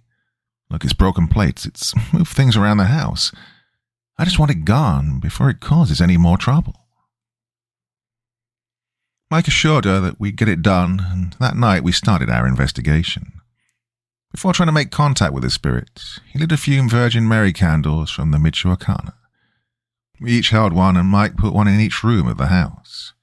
He soldered the windows and doors, except for the front door. It's important, he told me, that we drive it out of the front door. It's symbolic or something, and the only way to kick it out permanently, I think. We walked around with our candles for most of the night.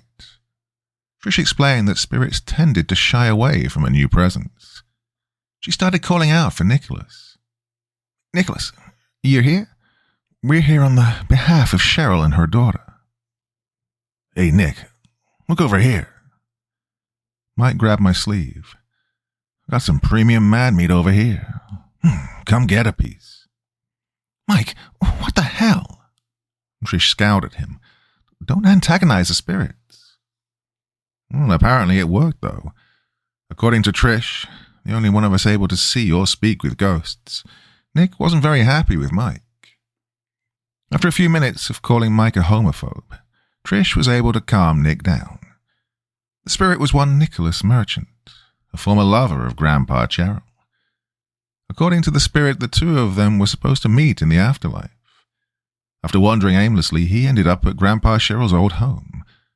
The fact was that he was a benign spirit, and after talking the matter out with him, he moved on. Well, the Bachman family was forever grateful, and we left with a little bit of cash in our pockets. Lesson 2. These are some very old friends of mine, Trish said. Please don't embarrass me. I'm talking to you, Michael. What? You know Jacob's here, too. He wrapped an arm around my neck and pulled me close. He's a goddamn troublemaker. I can't trust the quiet ones, as they say. Well, you could learn a thing or two from Jacob, she said as we got into the car.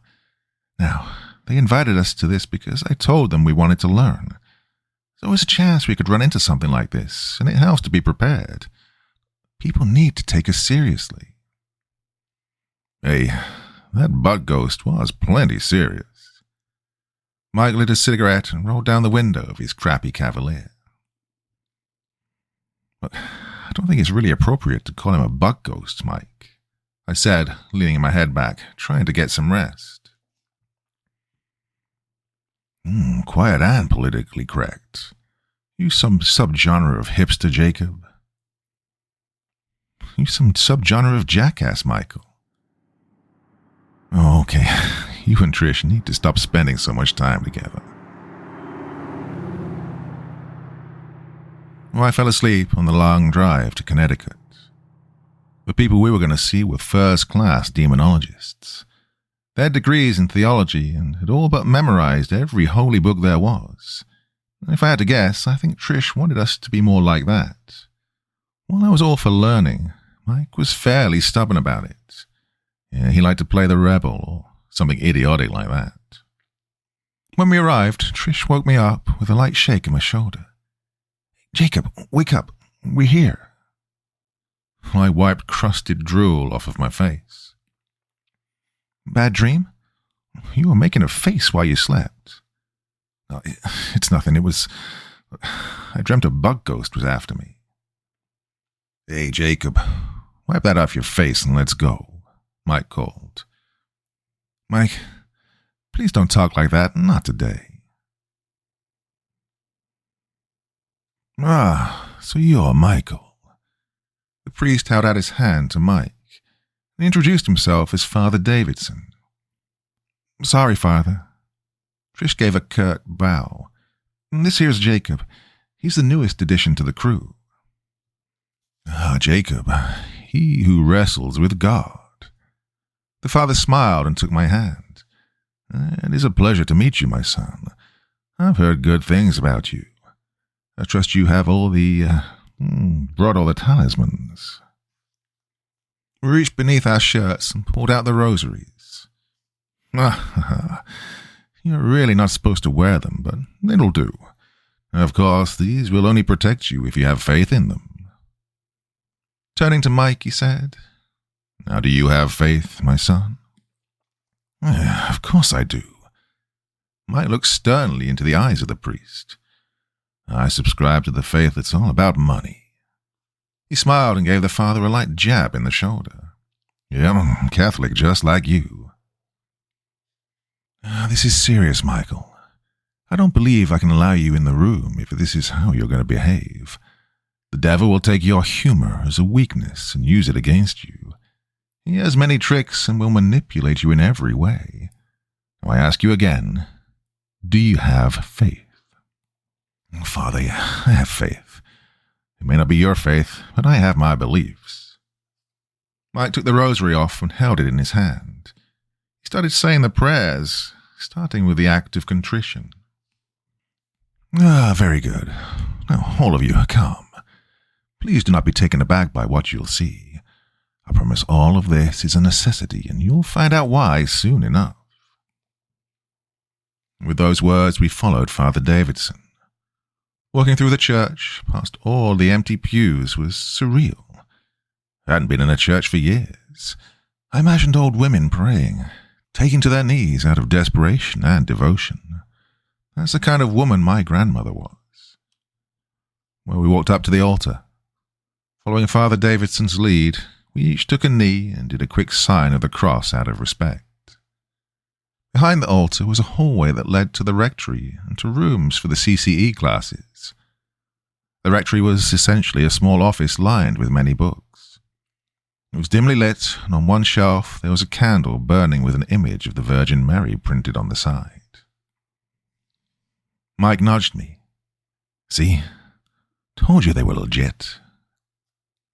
There was a door in the rectory that led to a descending staircase. The light there was even worse. Only 2 bulbs lit the way, one at the top and one at the bottom. In between, there was about 10 feet of pure darkness, and at the bottom was a large metal door that almost looked older than the father. He turned to face us, and I noticed that the air was cold. Hold steady to your faith, and God will protect you. Do not engage it. Do not listen. These men are professionals, and they will handle this. Stay back and observe.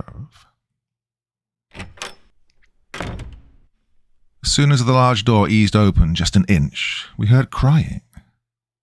At the center of the room, secured to the bed with a chain and metal collar, was a little girl. 2 young men stood on either side of the bed, Bibles in hand, praying quietly to themselves. Please, she cried out. Get me out. They're going to touch me again. Please. Almost involuntarily, I rushed toward the bed. I pictured in my mind all of the things that they'd been doing to that poor girl. She was chained to a bed. This kind of filth could not go on. But one of the men hit me in the head with his Bible and I fell back. I shook off the shock and looked into the face of the man who'd struck me. He simply nodded toward the girl and continued praying. I looked at her. Her face was angular, like the skin had been stretched tight over her bones.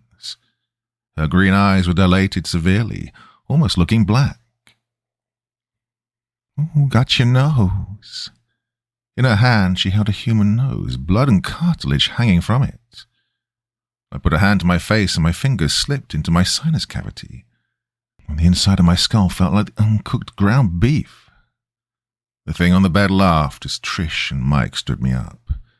I kept shouting and slapping at my face, trying to find my nose in vain. Mike picked up the rosary I'd dropped and put it back in my hand. He then grabbed my nose hard between his fingers. "You're fine. It's still here. Look, you're fine." I calmed down and looked at the thing on the bed. Smiling wide with a mouthful of dirty yellow teeth, it began to purr like a large feline.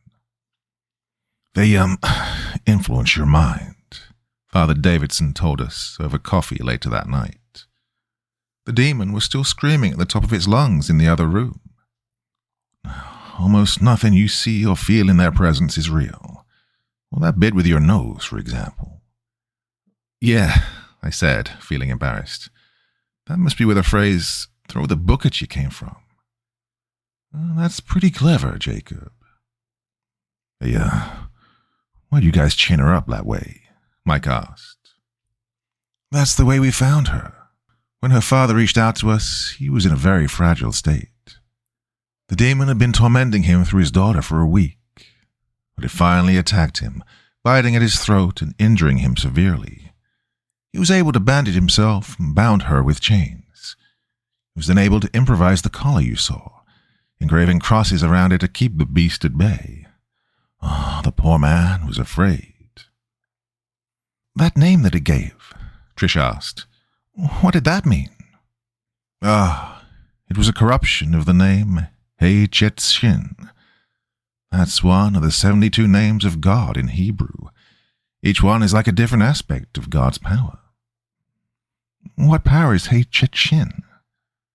The removal of guilt.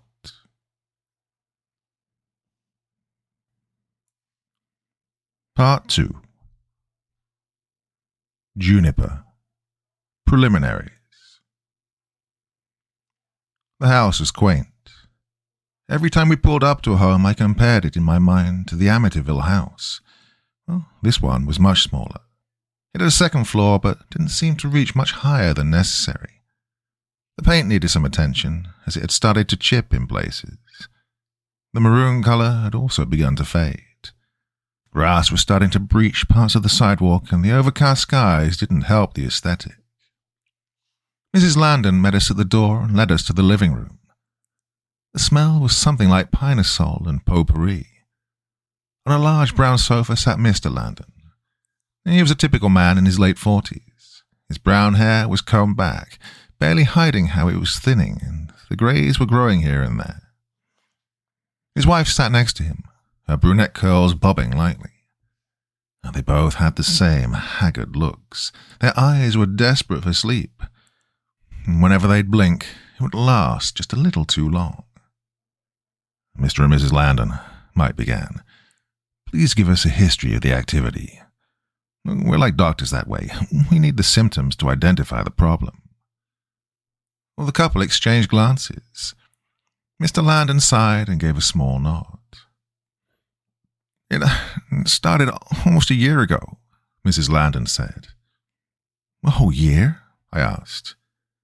I see, that's just it, Mr. Landon chimed in. We didn't notice it then. It could go back even further than that. Mrs. Landon took a breath, and the two told their story. Last year, our daughter turned 13. She did puberty and everything. She started getting interested in boys. She finally hit that age where kids are really embarrassed by their parents.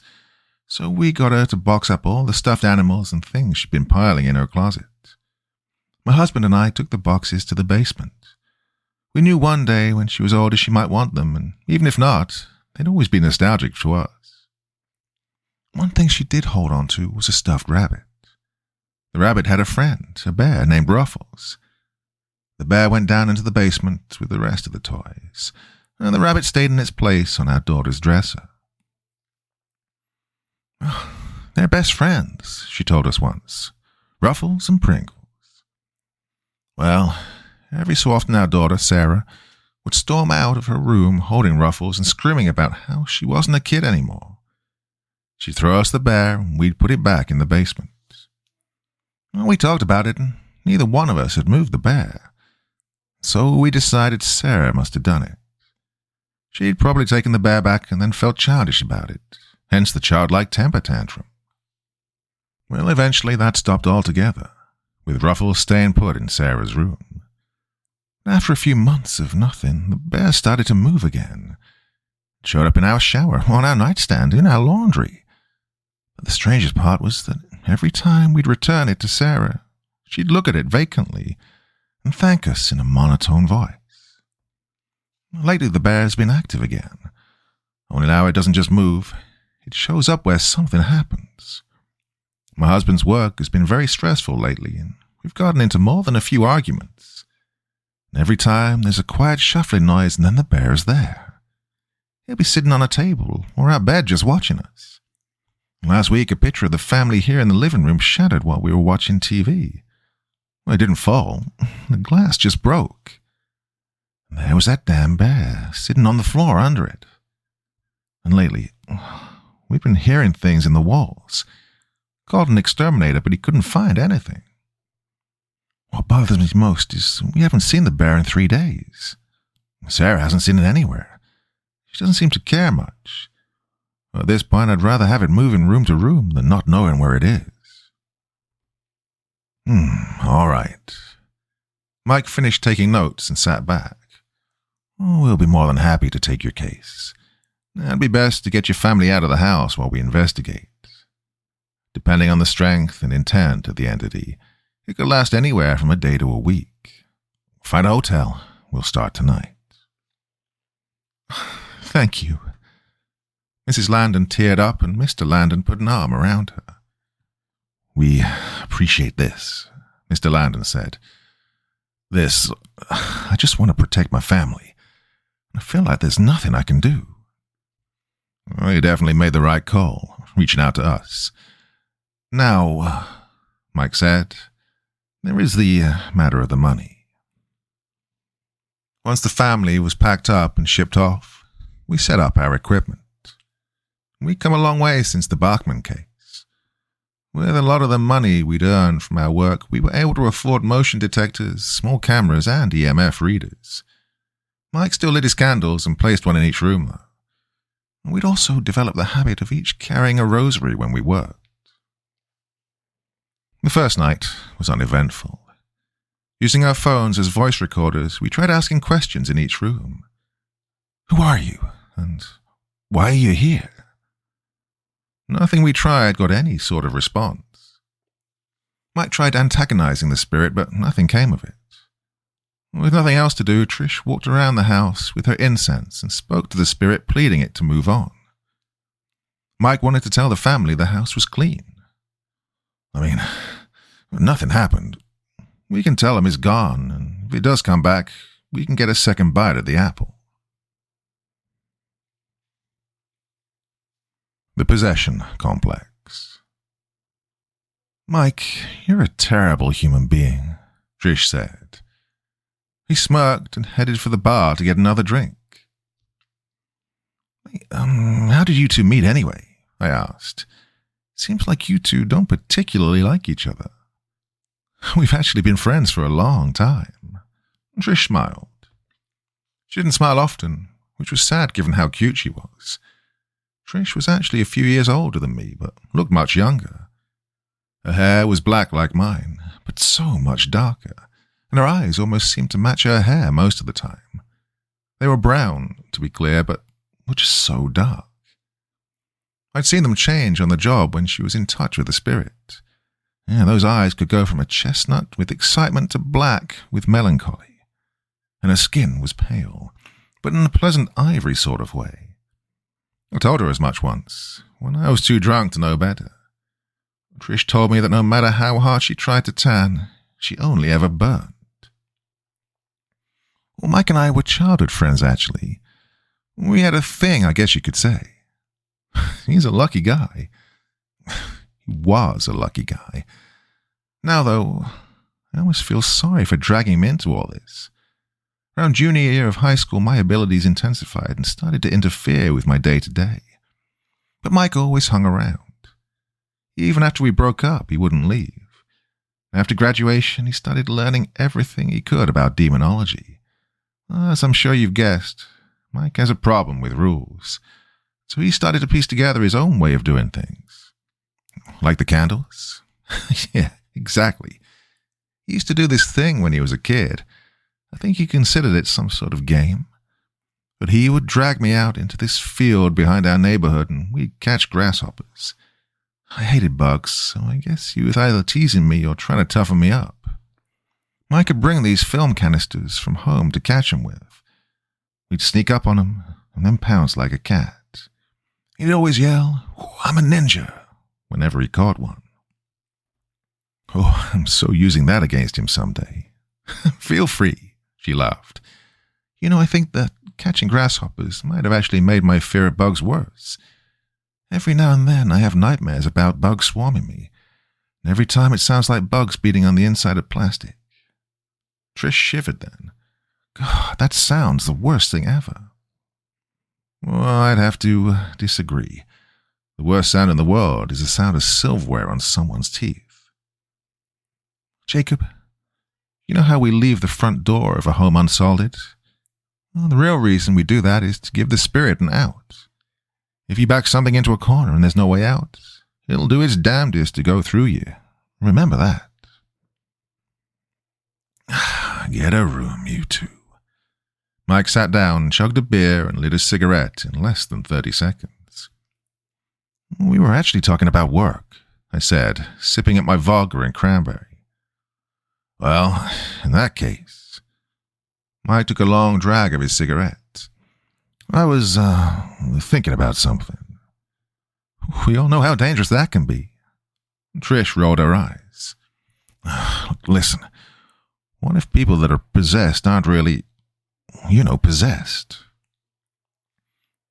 Did we not witness an exorcism? We all know these things exist, so please, tell me how it's not real. Trish, look, I'm serious. What if these people aren't really being controlled by a demon? I think I remember something about how the devil can only whisper in your ear, not work you like a puppet. So, what if that's all it is? Just some really convincing whisper? What if everything a possessed person does is just the manifestation of all their inner evil? Like, what if the demon just says the word and these people reveal their true self? All it takes is a whisper. Well, I have to agree with Trish. That's just not possible. Right. Mike looked lost in thought for a minute, and then he laughed. I really should not have gotten high after we left that house. Trish gave him a light shove when he went flailing off of the bench. You're just too beautiful, I told her. Well, Trish smiled and shot me a wink. Juniper. Imploring and imperative formulae. The second night at the Landon home was more eventful. We did our usual routine, salting the windows and lighting candles. Almost finished with the prep, Trish called down to us from upstairs. Well, Mike and I ran up. When we got there, Trish was at the window, salt in hand. Hey, look at this. She began pouring a line of salt, and a breeze seemed to blow it away before it could be completed. Yeah, get the door, Mike said as he hurried to light a candle. I soldered the door just fine and turned to find Mike struggling with his lighter. He asked for mine, and I handed it to him. Try as he might, he couldn't get the lighter to catch. I turned the light on in the room and heard shuffling behind us. All three of us spun around, facing the door. On the other side of the salt line was a teddy bear. I can't get in, Mike said. I tried to salt the window again. Trish was able to get the window sealed with no problems now. Jacob, keep your eyes on the bear. Don't let it out of your sight. Trish, try talking to it. He got out his phone to record for possible EVPs. What's your name? Why are you here? I checked the EMF and the thermometer. The temperature had dropped 10 degrees and the EMF peaked before plummeting again. God damn it. Mike bolted for the door. He looked desperately around the hallway. I told you to keep your eyes on the bear. Mike ran for the stairs and Trish and I went after him. Mike, get back here, Trish called. Look, I just blinked and it was gone, she said. When we got downstairs, we found Mike checking the cupboards in the kitchen. Oh, that was awesome, he said, with a huge smile on his face. Let's check the cameras. The footage showed the bear appearing at the door. The hallway was dark and the only thing that was visible was the bear sidestepping into the doorway. and when it disappeared, it took a single, slow step and was gone. Oh, this is the best piece of evidence we've gotten. We have to find that bear. Could be the next Robert or Annabelle. Mike was too excited. He went from room to room looking for the bear, but came back with nothing. The only place that he hadn't checked was the basement. As a group, we decided to head down together. We grabbed some extra salt, candles, and put on our holy holsters. Mike liked the idea of having holy water on his hip like a spirit gun, but to me it felt like I was wearing a fanny pack. At least the ridiculousness kept me from being afraid. Well, the basement was dark and the lights didn't do much to fix that. It smelled like a storage unit would, stale and humid. We found the boxes with Sarah's things easily. They were sitting in a corner near a paved wall. Well, the water heater was across the basement on its own, so at least there was no chance of a fire. There wasn't much else down there. Mr. Landon had a spot with tools and a workbench. Other than that, Sarah's things and a section of holiday decorations, the basement was sparse. We split up to cover every nook and cranny, but nothing turned up. Nothing left to do, we decided to head back up. Well, our lock-in was almost up. Daylight would hit sometime soon. Mike led us up the stairs and stopped at the top. "Guys," he whispered, "look." Sitting a few feet outside the doorway was the bear. Mike ran at it and Trish tried to grab him. The door slammed and Mike hit it face first. He fell backwards and I tried to catch him before he hit the bottom of the steps. The two of us rolled down the steps together and Mike landed on top of me. But his head hit the cement floor with a loud, wet crack. After a good 5 minutes, Mike finally came to. He told us about having some sort of delusion while he was out. But the first thing he said when he came around was, "Oh, fuck you, Ruffles." Look, basically, when I passed out, I had a really weird dream. Mike took a sip of coffee. The first order of business after investigating was getting breakfast. Well, except it wasn't really a dream, you know. It was this memory from middle school. You know how kids get all lovey-dovey before they really know what it means? Well, there's this girl back then. I can't remember her name. We had a thing. We always going on about how we loved each other. Well, it didn't last long, obviously. It was a summer thing, and when winter came, it all fell apart. I remember my dad being a real dick about it. I was all broken up, and he just kept calling me a pussy and telling me to man up. Well, I don't remember much else. But in this, delusion, I saw that girl clear as day standing in front of a big tree. There was snow everywhere, and she was telling me about how she loved some douche named Tyler. Anyway, I was crying. She was crying. It was a whole thing.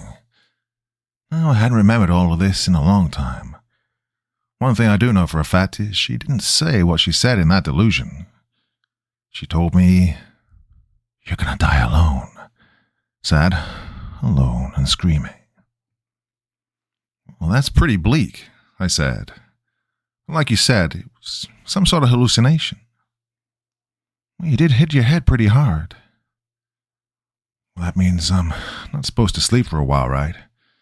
Man, rally some Red Bull. It's going to be a long one."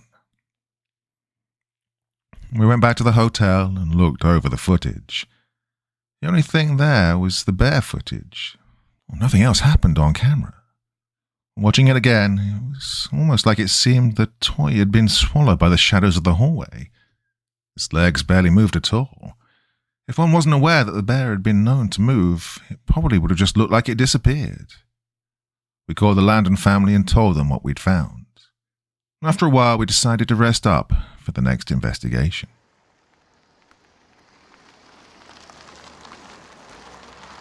Part 3.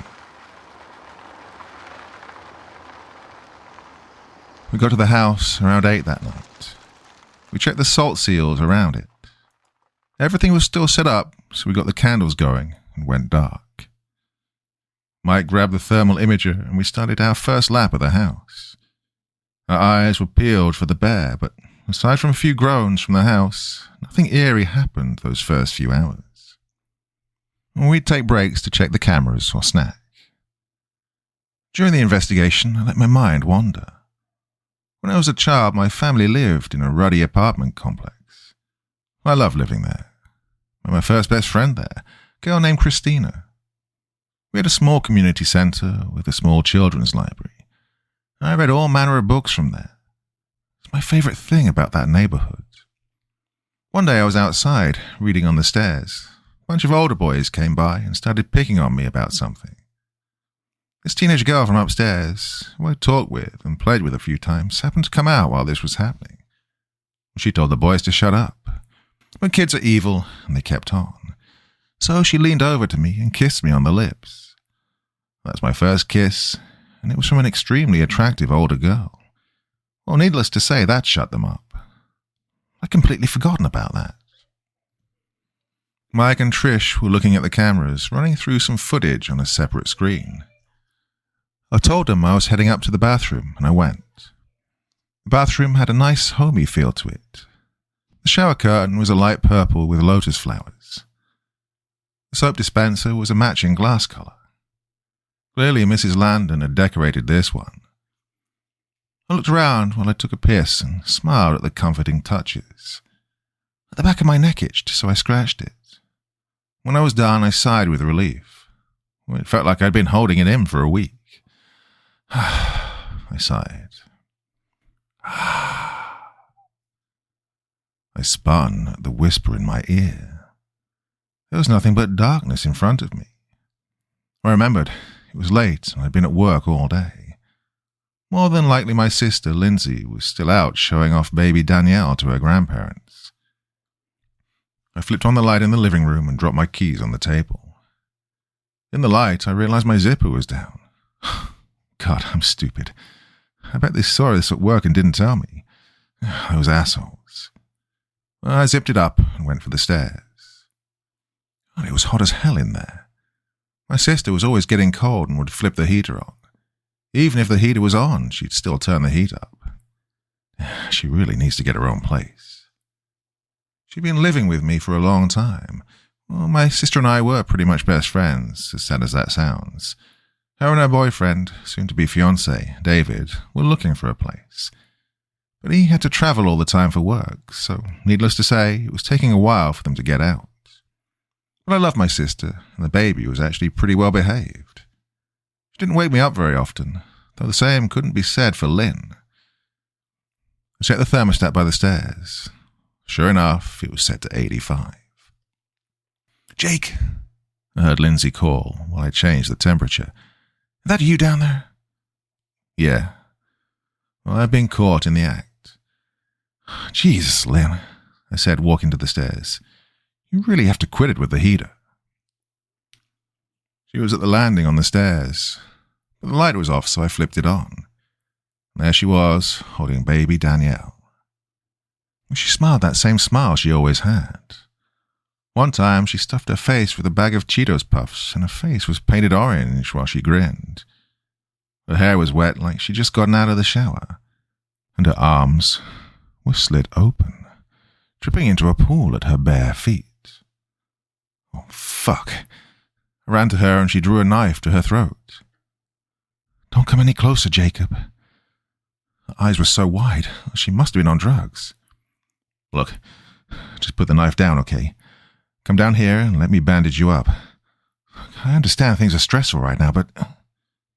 No, you don't get it, Jake. Look at her."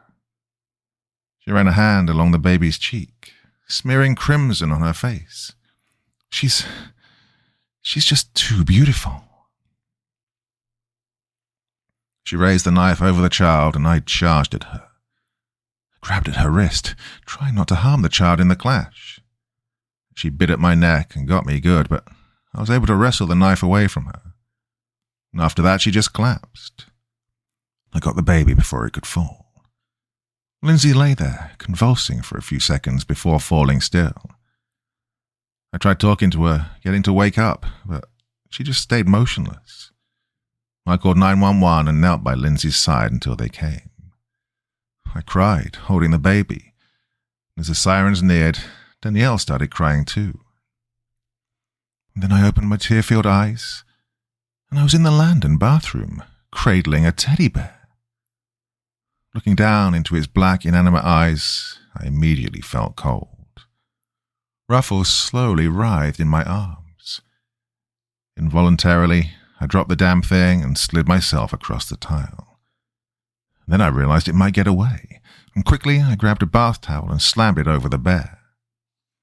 At that, it started flailing around like a cat in a bag. I wrapped it up like a bundle and held it at arm's length.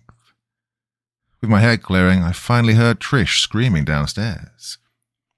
I heard something in the walls, only it didn't sound like one something. It sounded like thousands. When I got down there, I found Mike trying to snap Trish out of her fit. He slapped her twice, but that didn't even faze her. "Where the fuck were you?" he yelled at me as he scrambled around in one of our bags. "I've been calling you for the past 10 minutes. That must have been one hell of a piss." Well, I'd never seen Mike angry. The happy-go-lucky guy I'd seen was gone now. Furiously, he tossed the bag aside and started on another one. Finally, he found what he was looking for. He pulled out 2 thick books, one of them the Bible. He draped his rosary around Trish's neck and hit her in the back of the head with the Bible. And she flew forward and lay still on the ground for a second. Was that really fucking necessary? Mike helped her to her feet and threw his arms around her. Yes, it was. You had me scared, damn it. He let her go and looked her over. You okay? Aside from the pounding headache, yeah, I'm fine. What was it? Did you see? He trailed off and Trish nodded. Hey, see what? I asked. No offense, Jacob, but it's none of your business. What's with the towel sack? I handed it to him and explained about the bear. Mike shouted in excitement and pulled a small log box from under our workstation. Going on and on about how this was going to change everything for us, he opened the box and dumped the bear inside. And then he stopped. He just stared into the box and didn't move. What? Trish asked, looking just as wary as I felt. Mike called us over when we looked down. The bear had landed on its face. Its body was expanding and contracting. It was breathing. Every time it exhaled, vertebrae could be seen in its back, ribs in its sides. Mike slapped at it, trying to flip it over. Finally, it turned. Its face was twitching. The spot where its mouth should have been started to open. It started to tear open, fluff popping out.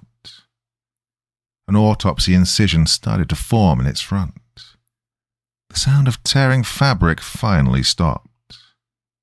Dirty fingers started to creep out of the bear. Oh, fuck that, I yelled as Mike slammed the lid down and locked it. That was intense. He looked up at us with his idiotic smile. Oh man, we are gonna be so rich. What? We slowly turned around behind us. Sarah was standing in the living room rubbing her eyes. What are you guys talking about? She asked with a yawn. Honey, what are you doing here? Trish asked as calmly as possible. Oh, my dad dropped me off. Said you guys wouldn't be here till late. What time is it? It's almost midnight. Oh, I was supposed to call him to come get me. I must have fallen asleep. He's going to be so pissed. Trish went over with her phone so the girl could call her parents. What kind of parent would let their kid roam around in a haunted house all day? They must be really busy to not... I just want to protect my family. Mr. Landon's frustrated voice echoed in my ear. Mike! Trish yelled. Sarah had her arm wrapped around Trish's throat. Mike rushed toward them, hand on his hip. Let her go, asshole. He slipped the holy water out of its holster and showed it to the girl. I will fry your ass." "That's funny," it laughed. "Have you ever been to hell?" It dug its nails into Trish's throat. "It gets pretty hot." A small stream of smoke was rising from its arm. The rosary Trish was wearing was burning it. Trish threw her head back, trying for a headbutt. It didn't connect, but it gave her a chance to get a hold of her holy water and spray the demon girl in the face. It screamed and let go. Trish ran over to us and asked Mike for the book. He handed her the one that wasn't the Bible. I glimpsed the title, Rituale Romanum. "Lord, have mercy," Trish started. "Lord, have mercy," Mike repeated. "Christ, have mercy." "Christ, have mercy," I chimed in. The thing just laughed. "You're no priests. You have no faith. You're all broken." The wall shook and pictures fell. Mike was fed up and ran at the demon. All it did was spread its arms and growl. "Come to me, my child," it said. With an open palm to its face, Mike slammed the demon down to the ground, head first. He stood, unwrapping the rosary from his hand. The girl was still and unconscious now. "Get her down to the basement," Mike said, out of breath. "Bring salt, holy water, and candles." We did as he said. When we had everything down there, we found him blessing chains from Mr. Landon's workstation. He wrapped them around the girl, binding her in the center of the room. The chains sizzled against the girl's skin. Trish proceeded to draw a circle of salt around her at Mike's direction. We then placed 5 candles around the circle for extra security. When Trish started to begin the reading again, Mike stopped her. "No, we just tried that and it laughed at us. We're doing this my way." She tried to object, but he stopped her. "I know how this works. There's a formula to this, and that's all that matters." Mike wrapped a rosary around each of his hands and stepped in front of the girl.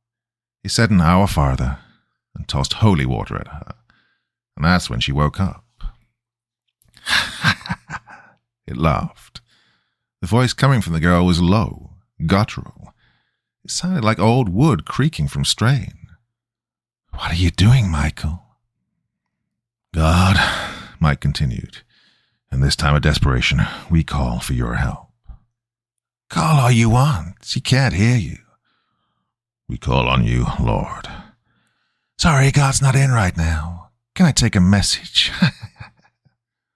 "Dear God in heaven, we ask you to please save this girl." "No," it yelled, the voice reverberating through the room. "No, he's not saving anyone. Your God has abandoned you. Your God is dead." And it giggled. "What am I saying? You have no God, do you, Michael?" It stared deeply at Mike. "Mike," it said in a little girl's voice, "I'm sorry, I can't do this anymore." "Shut up." Mike flicked holy water, and the demon flinched. "I'm so sorry. You're going to die alone, sad, alone, and screaming." Its voice returned. "And you, Jacob?" It grinned at me. "Oh, she's just too beautiful." I shook my head, trying to stop seeing my sister covered in blood. "Look at her." It nodded at Trish. "Isn't she just gorgeous?" Once again, its voice changed. This time it was a breathy male voice. "Ah, those legs, those breasts, just so sweet." Trish stifled a cry. Dark drool was flowing through the demon's teeth and down its jaw. "Lord, have mercy," Mike yelled. He tossed holy water as he spoke. "Christ, have mercy. We plead with you, save this girl." The demon flinched, being barraged with Mike's attack. After a few more minutes of this, Mike moved forward. "What is your name?" he asked calmly. "My name? Satan." Mike splashed more holy water. What is your name?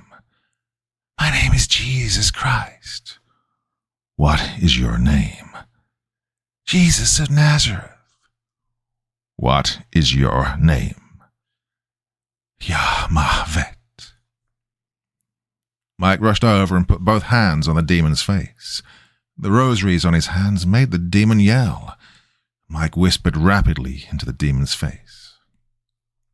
Lord, giver of life and hope, I ask you to free this girl, cage this beast, and send him down to hell. Lord God, take this girl's soul into your hands. Breathe your light into this body. In your name we plead, Lord Jesus. Amen. With that, the demon's head went limp. It stopped moving. Trish, Jacob, wrap your hands like mine and get over here. We did as he said. We all lay hands on the girl and started to pray. The three of us each said a different prayer, and the demon started to convulse under our touch.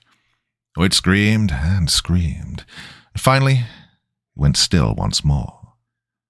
The color of the girl's skin started to return. Mike checked her eyes, and her pupils were starting to contract to normal. The demon had left. Trish? I asked while we waited for the Landons to come get their daughter. Do you know what that name meant?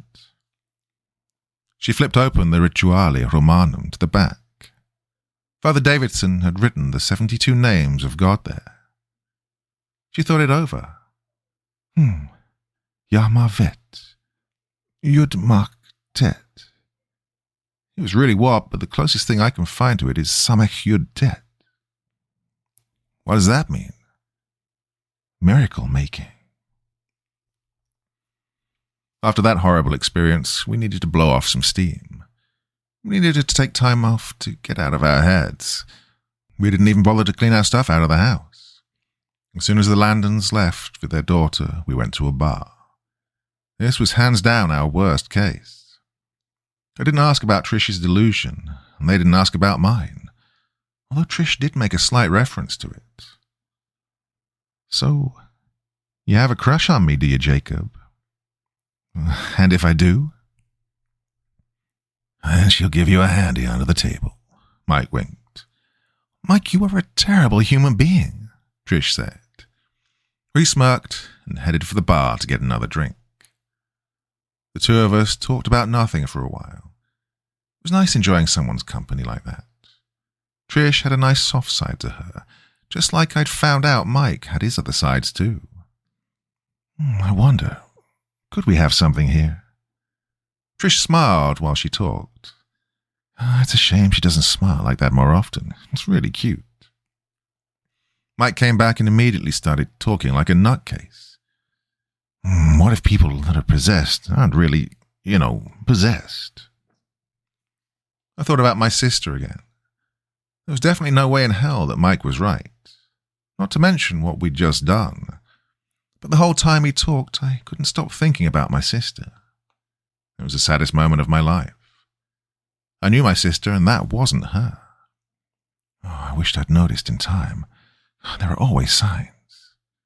But the fact was I hadn't noticed. I worked all of the time. I was never home.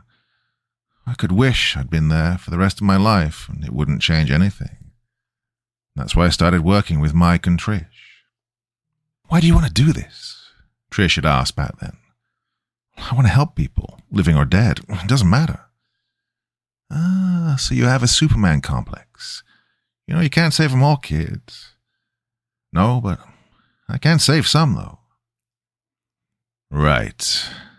Mike looked lost in thought for a minute, and then he laughed. Really should not have gotten high after we left that house. Trish gave him a light shove, and he went flailing off of the bench. I looked her over. My eyes moved up and down her body. She really was attractive. The alcohol gave me some false confidence, and something in me stirred. You're just too beautiful, I told her.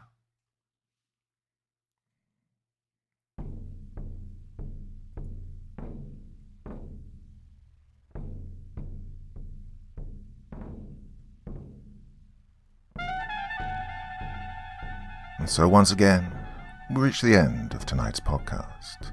My thanks as always to the authors of those wonderful stories, and to you for taking the time to listen. Now, I'd ask one small favor of you.